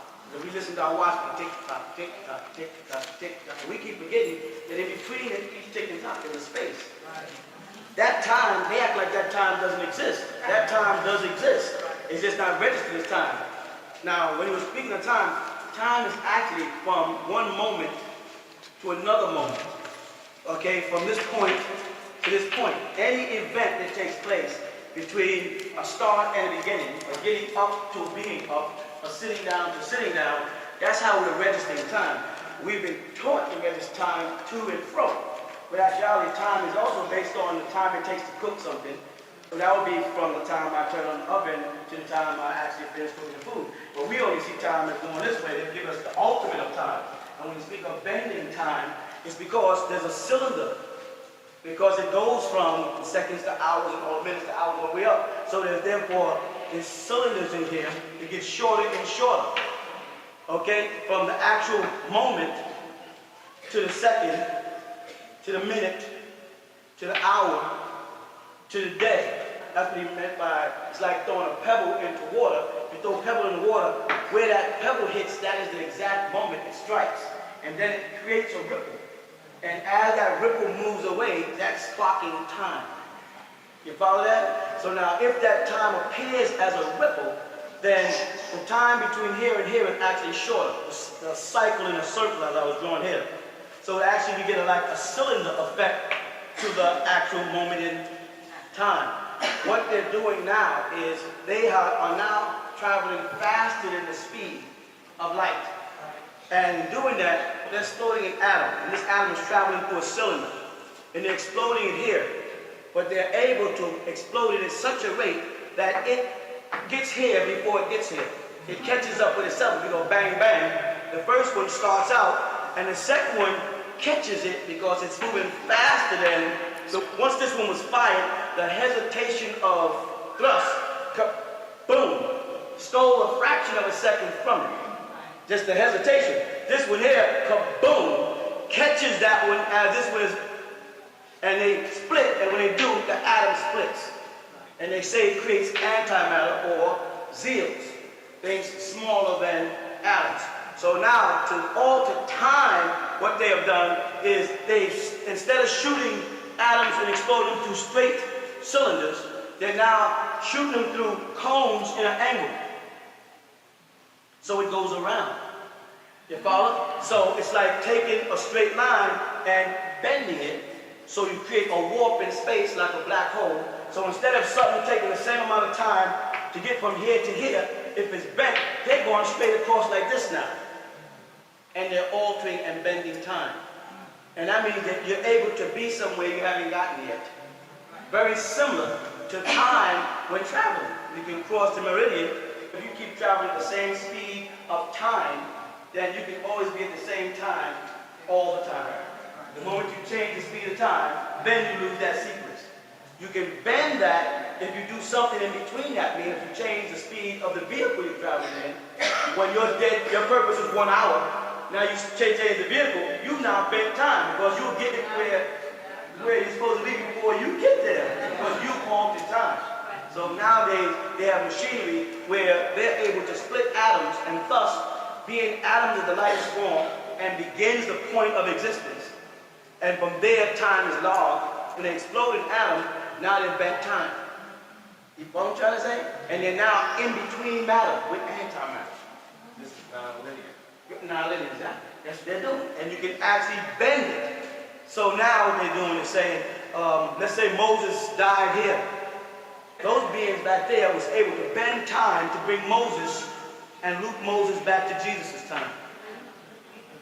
You follow what I'm trying to say? Bending time. And that's how they were able to get back.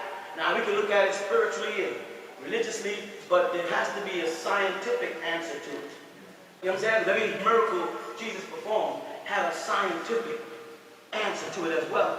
If you make a man see, then you have to know what part of his eyes have been destroyed. The retina destroyed, and then you have to reconnect something, which means you have to be able to alter matter or use a form of alchemy, which of course was in Egypt, in order to do that. So, you know what I'm saying? So what he's saying now basically is to answer his question, and if they come back here, now say Moses was living here, correct? And he bent time and came back here, and therefore he'd be at the same place where he was at.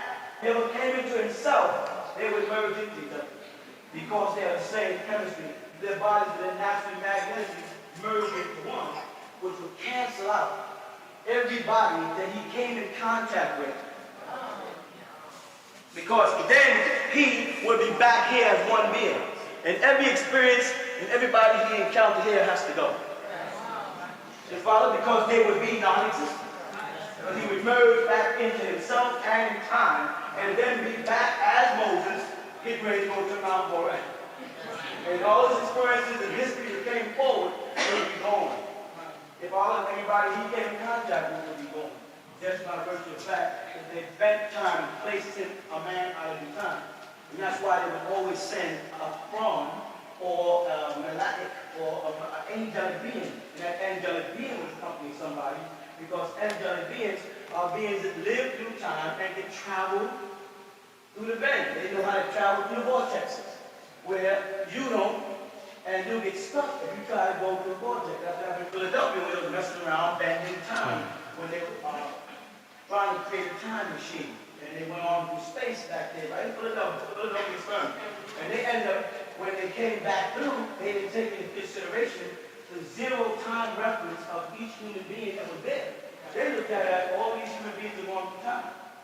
And they'll come back. But the moment they became a part of time, then the exact moment you were born differs from the exact moment he was born, differs from the exact moment. So when you come back, he came back here and you came back here a quarter way through the structure, the vortex. So half your body was locked in the ship. He may came a quarter of your body. He came a half. He came a second more. And second, eventually, people, if you do a research on the return, when they brought those men back through, some of them were caught in between the cracks. They couldn't personify after this time, but they didn't think about the fact that each human being, by God's command, has a zero time reference. The point of your existence, when your mother and father, when the old and the first met, that's your zero time, your anatomy. It has nothing to do with your spiritual existence. Your spiritual existence goes back to your father and your mother, and to a point somewhere within the 4 generations that already predict what you're going to be and what you're going to look like. It sounds deep, but it's not. It's a fact. Matter of fact, you're standing here, whatever your mother and father was, and their mothers and father was, over that 4 generations, is why you look the way you look. Why you have any ailments you have, why you're the height you are, hair texture, whatever it is, it's all within that frame. But somewhere in that point in time and space was a configuration put together, you follow, to make you what you are. Even before your mother and father laid down here, it was already within that 4 generations. And within that 4 generations, you have quite a few people that compose you. Because you have to go to your mother, her mother and father, your father, his mother and father, and each of their mother and father for 4 whole generations on the tree of life.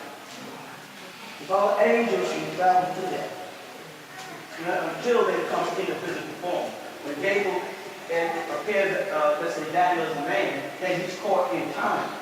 And he can only get out at certain times. He has to wait for the space between the tick and top. That's why it's like a time machine. He has to wait. He just can't go out when he's ready.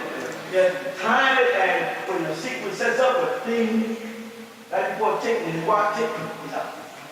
I mean, that's why they say, in a twinkling of an eye. Everybody will be changed in a twinkling of an eye. The rapture cannot happen, except at a twinkling of an eye, because we have to be within matter.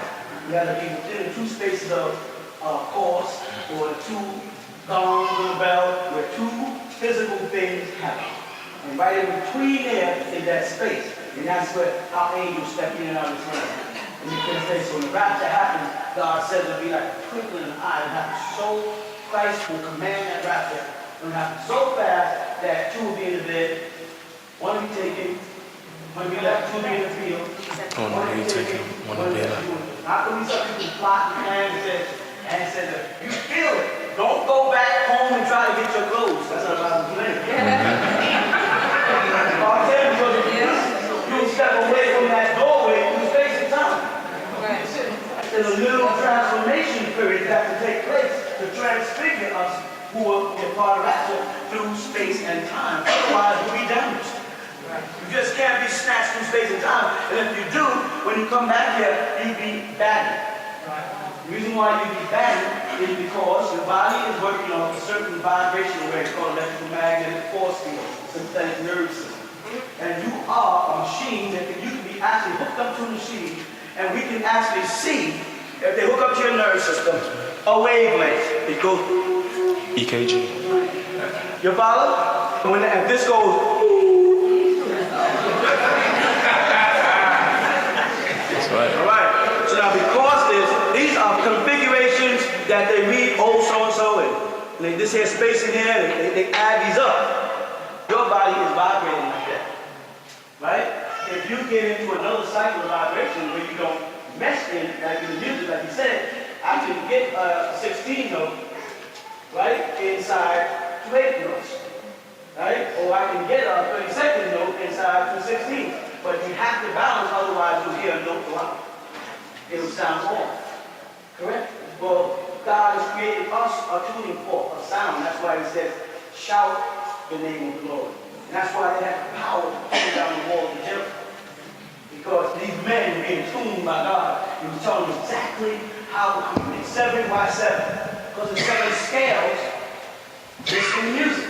So if you go back and read that Bible in Joshua, you find out that they made 7 revolutions.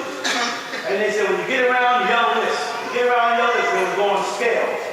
We're climbing the scales. And to the point where when all of them got together and they yelled at the same time, it was like the sound that you can shatter glass with. And the walls of Jericho just came to. Only God knew that, but God knew the frequency that man can bring himself to, and what frequency it took to bring that building down.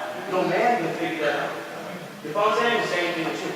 If you bounce through time, right? By the time you get through there, if you vibrate on a high frequency, your brain waves will not be able to handle it. So if you come back, you'll be back here, but you'll be loopy. You would have basically lost your faculty because, you would have been vibrating with some frequency going into your brain that you are incapable of calibrating. That's why we notice a person goes into shock. They start talking too fast, their lips start stuttering, their nerves go off, like overpulsating because their frequency is rising up. And they have when they start to say, well, yeah, what they do? Inject you with some type of drug that will slow you down. You know what I'm trying to say? So that some people are walking around and periodically they step through God's vortex and back through. You know what I mean? And the government says, put them on this deal. Because when they step through God's vortex, they appear to be crazy because they say, I'm God. I'm this, I'm that. I see this, the spirits talking to me, the voices are talking to me. Because they stepped into a realm where they hear other beings talking. You know what I'm saying? People is a being by God's command vibrate on a higher level than we are on. You hear me? Sometimes by accident you see them. You're in your house and something goes by and turn.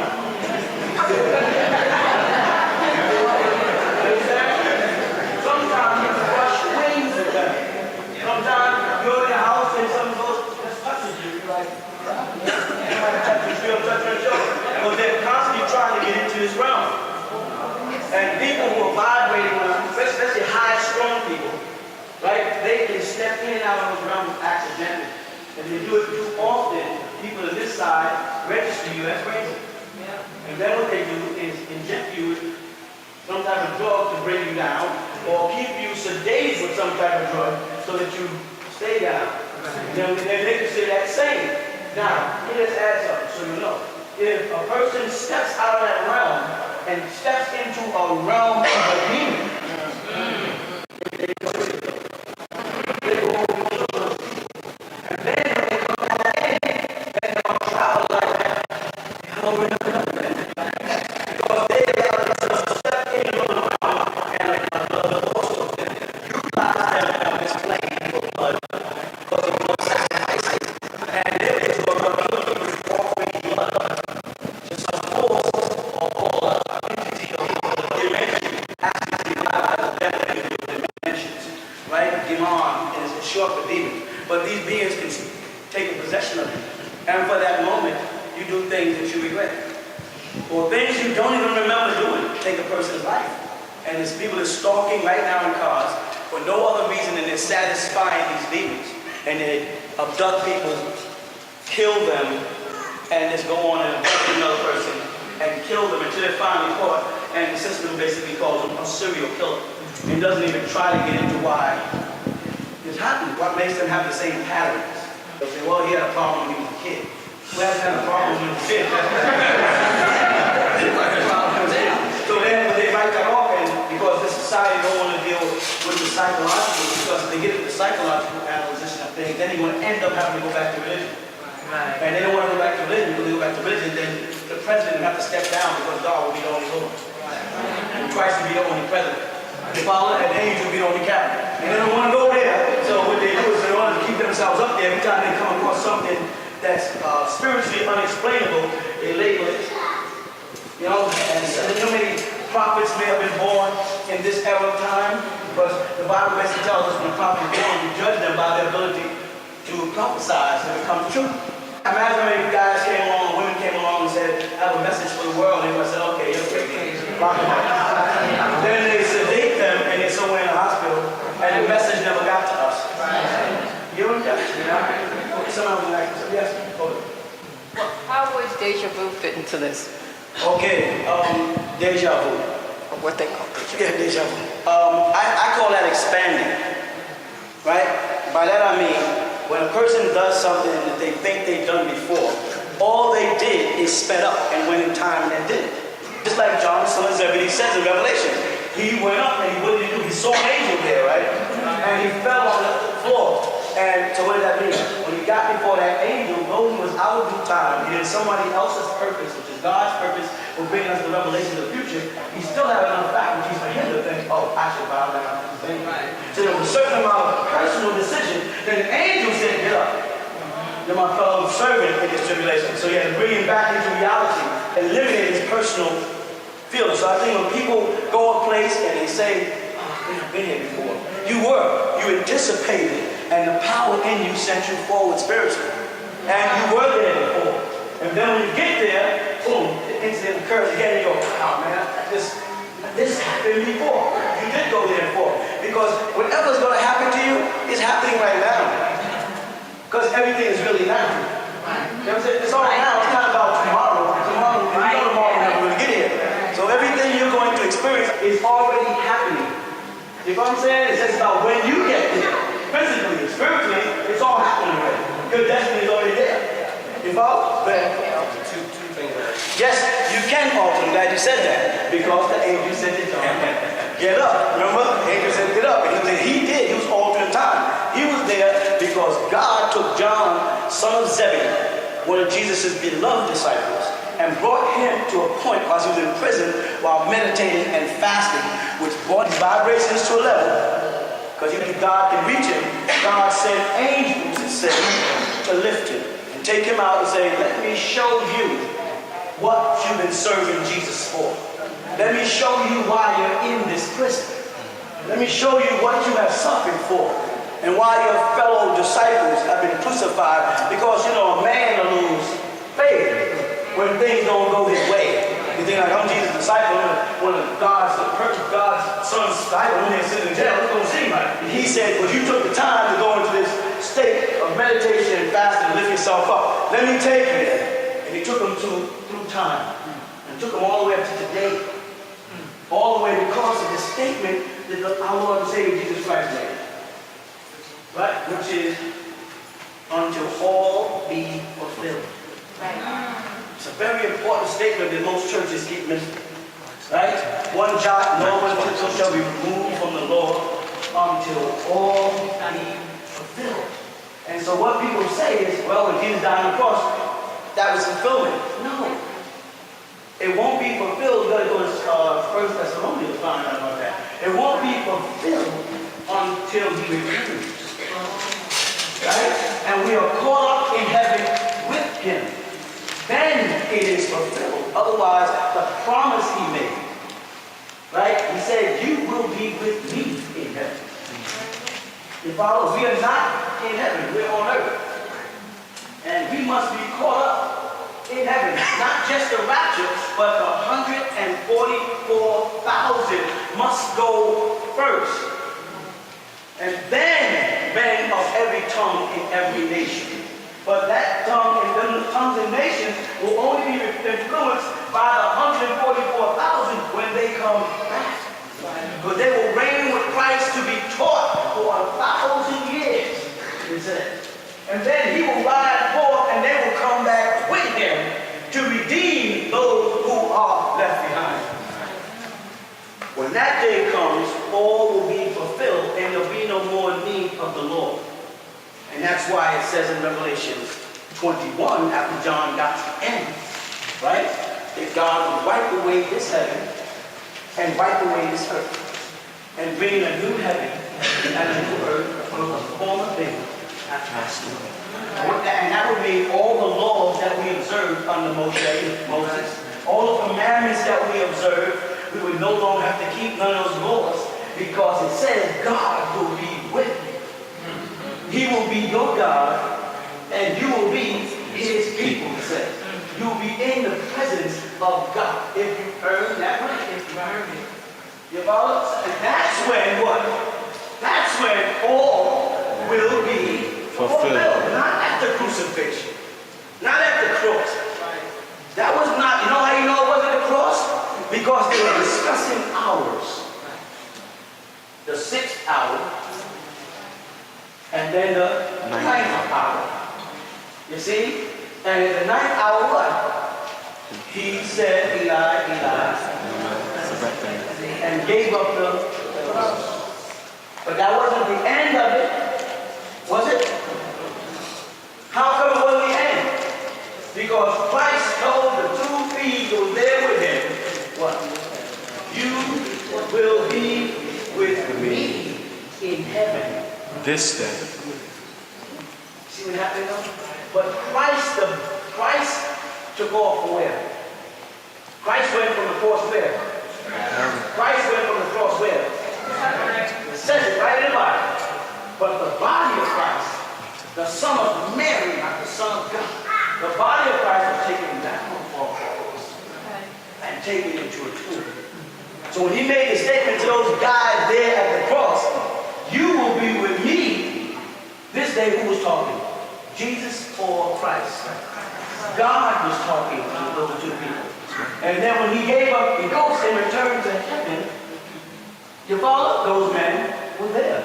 But the body of Christ, taken down off the cross, went into the tomb for 3 days and 3 nights. And awaited resurrection of who? You got to understand, when you read the Bible in the language of Elizabeth, there's a lot of you understand language. Two spirits are working there.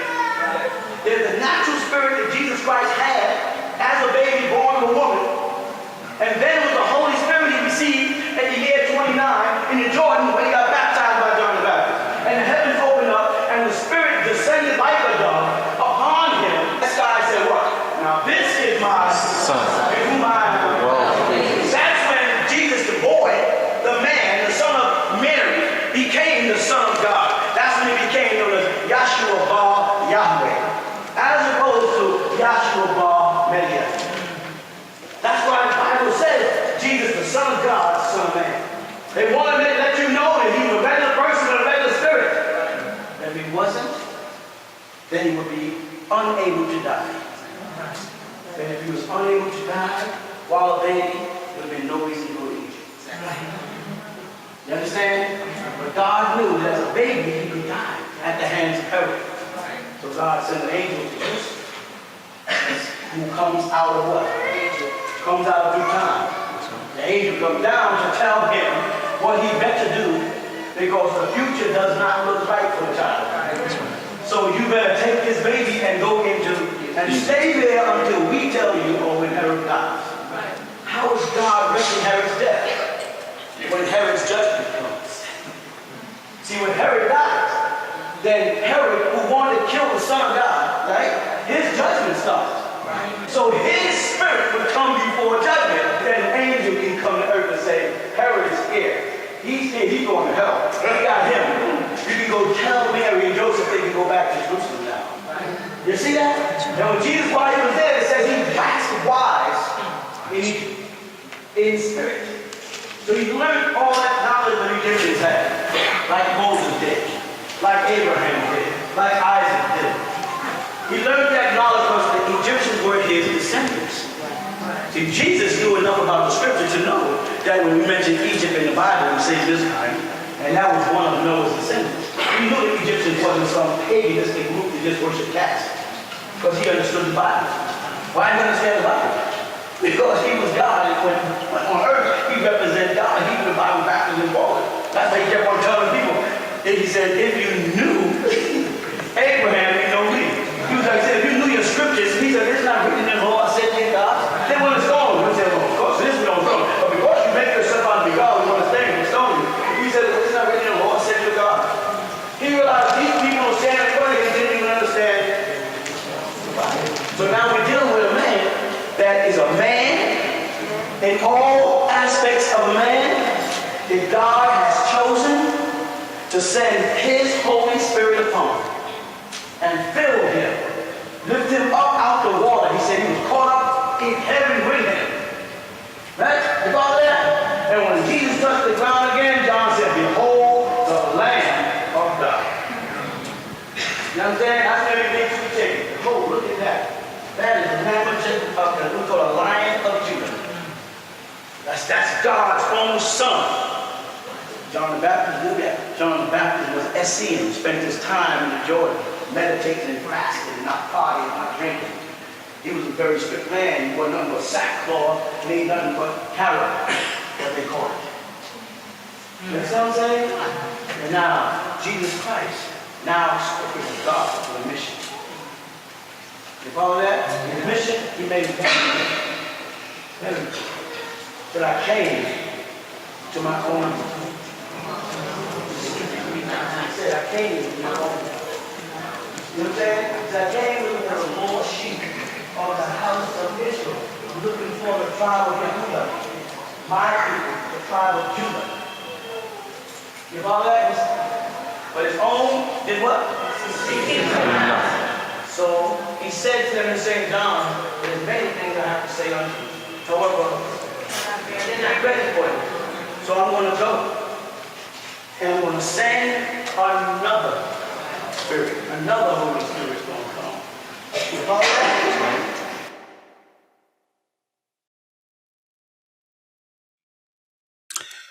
that? Greetings all. So, yeah, so a class there, an extract of a class from the master teacher there. But yeah, obviously the point that we were sort of just emphasising, obviously had the religious stuff there towards the end, was about this detail about how the other side, or what we call in nothingness, obviously works in play with the world of somethingness. Do you understand? And how obviously that's starting to be opened up now in the context of them splitting atoms. We start now stepping into the quantum world. But as I say, we're not coming from the context of the physical going backwards. What we're describing in this way is that coming from the nothingness, obviously coming towards somethingness. Understood? And how obviously us as males and females represent these aspects of growth and facilitate, as I say, the growth or projection of mind to manifest itself here into the physical by way of us obviously birthing supreme beings once again at this state. And then obviously by way of that, we make our transition, I suppose, back to the source. Understood? So us operating as men and women, as you can see, is at the lower end of our expression within existence. We are supreme beings and obviously must make our way to restore ourselves back to that. So even with that religious understanding there towards the end, that that when the character in that story, obviously John the Baptist, baptized Jesus, I think it's in Matthew chapter 3, in that context, remember something came down from heaven and merged with the individual. So he had a double portion of the Spirit, and that transformed him back into a supreme being once again. So when you look again at the start of the class, when we talked about here, how that lock is in place, it shows you that we're operating off of only part of our being. Do you understand? And so when that connection is restored,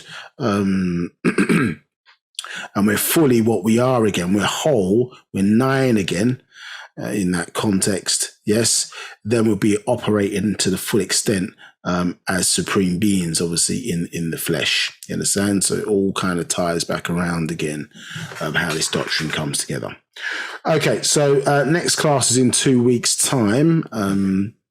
If there's no other questions, I can't see any here, and we'll continue with this and get a bit more into the genes discussion in terms of the structure and the makeup. And then, if I don't waffle on a bit too long, we'll get into some other aspects of just genetic compatibility between the different races as well. So we're going to get into, as I say, what is referred to as physical ethers, so how the different races on the planet are structured, and then delve down into, as you've seen a little bit here, with your 30 sort of ancestors and your temple, and why we can attract lower forces and repel them, just in terms of how we move. So you understand yourself as a physical and an etheric or spiritual being in a similar fashion. And as I say, step down into incompatibility of why that's taking place and why people are not able to produce babies, because they're not understanding actually what is between the different races, who is compatible with what. And so say some people can appear like, because of the way they've been classified in society as a certain type of race, not knowing they have the genes inside them of other races, and so when they come together to try and produce a baby, it doesn't work for them, and so you have to have in vitro fertilization, other types of methods used in order for them to produce offspring going forward. Yeah, so lots still to cover in this particular area. And I suppose when we get to the end, we may touch upon, okay, now you are all understand a bit of the science of it. Okay, that's how you now, in that knowledge, you put the optimum systems in place of how you want to run your society. Do you understand? So individuals managing themselves within the context of an environment. How, as I say, with what you're seeing now is a lot of collection of pseudo kind of monotheistic ideas of what a woman should do, what a man should do, trying to mix it together and say, well, a man should be this and a woman should be that, etc., which has no real bearing on what we are as Ifrit beings. Do you understand? And how, say, the woman was never created, not in our story, was never created to be a helpmate to the man. Do you understand? It doesn't mean she doesn't help her man. She was never designed to do that. She's not a slave to the man. You understand? She's her own individual being. And there's a way in which, as I say, both men and women have to work together in order for, as I say, us to produce the optimum environment to produce supreme beings. You understand? So, yeah, as we work through the science, then we'll sort of end with, what's the optimum way to kind of structure societies. And you'll see, really, I suppose, what the Dr. Malachi York was working to really for us to try and achieve. You understand? Because ultimately, you can't enact this stuff or become an autonomous nation without your own land. Because the moment you try to seek to enforce rules within the environment, you understand, there's always an excuse for people to step away from that. Do you understand? I'm not talking about any crazy stuff. I'm just saying about us living in an optimum way, because 24% of your DNA is influenced by the environment.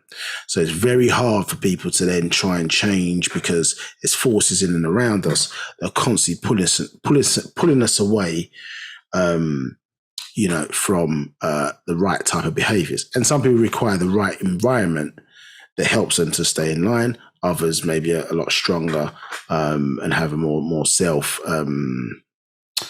discipline, do you understand, in that regard. But all ultimately need the environment. This is why your ancestors were so deliberate about replicating the physical environment that we lived in, made it similar to the heavens, because they were representing the fact that we're supreme beings on earth.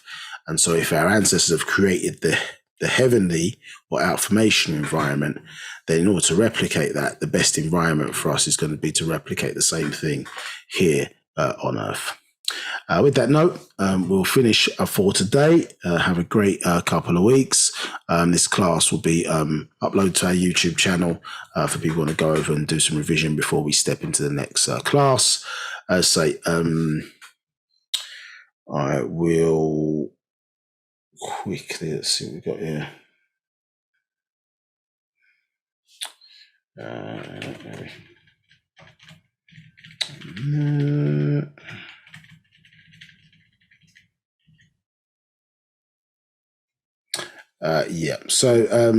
Next class, 21st of May. As I say, you can check out the recordings at the YouTube channel or refer to the Facebook page in that regard. So let people know. We'll be back, as I say, in a couple of weeks' time. Hopefully you'll be up to speed, and we'll get into this subject in more detail than we have done thus far. Take care, everybody. Enjoy the rest of your day, whatever you're choosing to do, and we'll see you soon. Take care.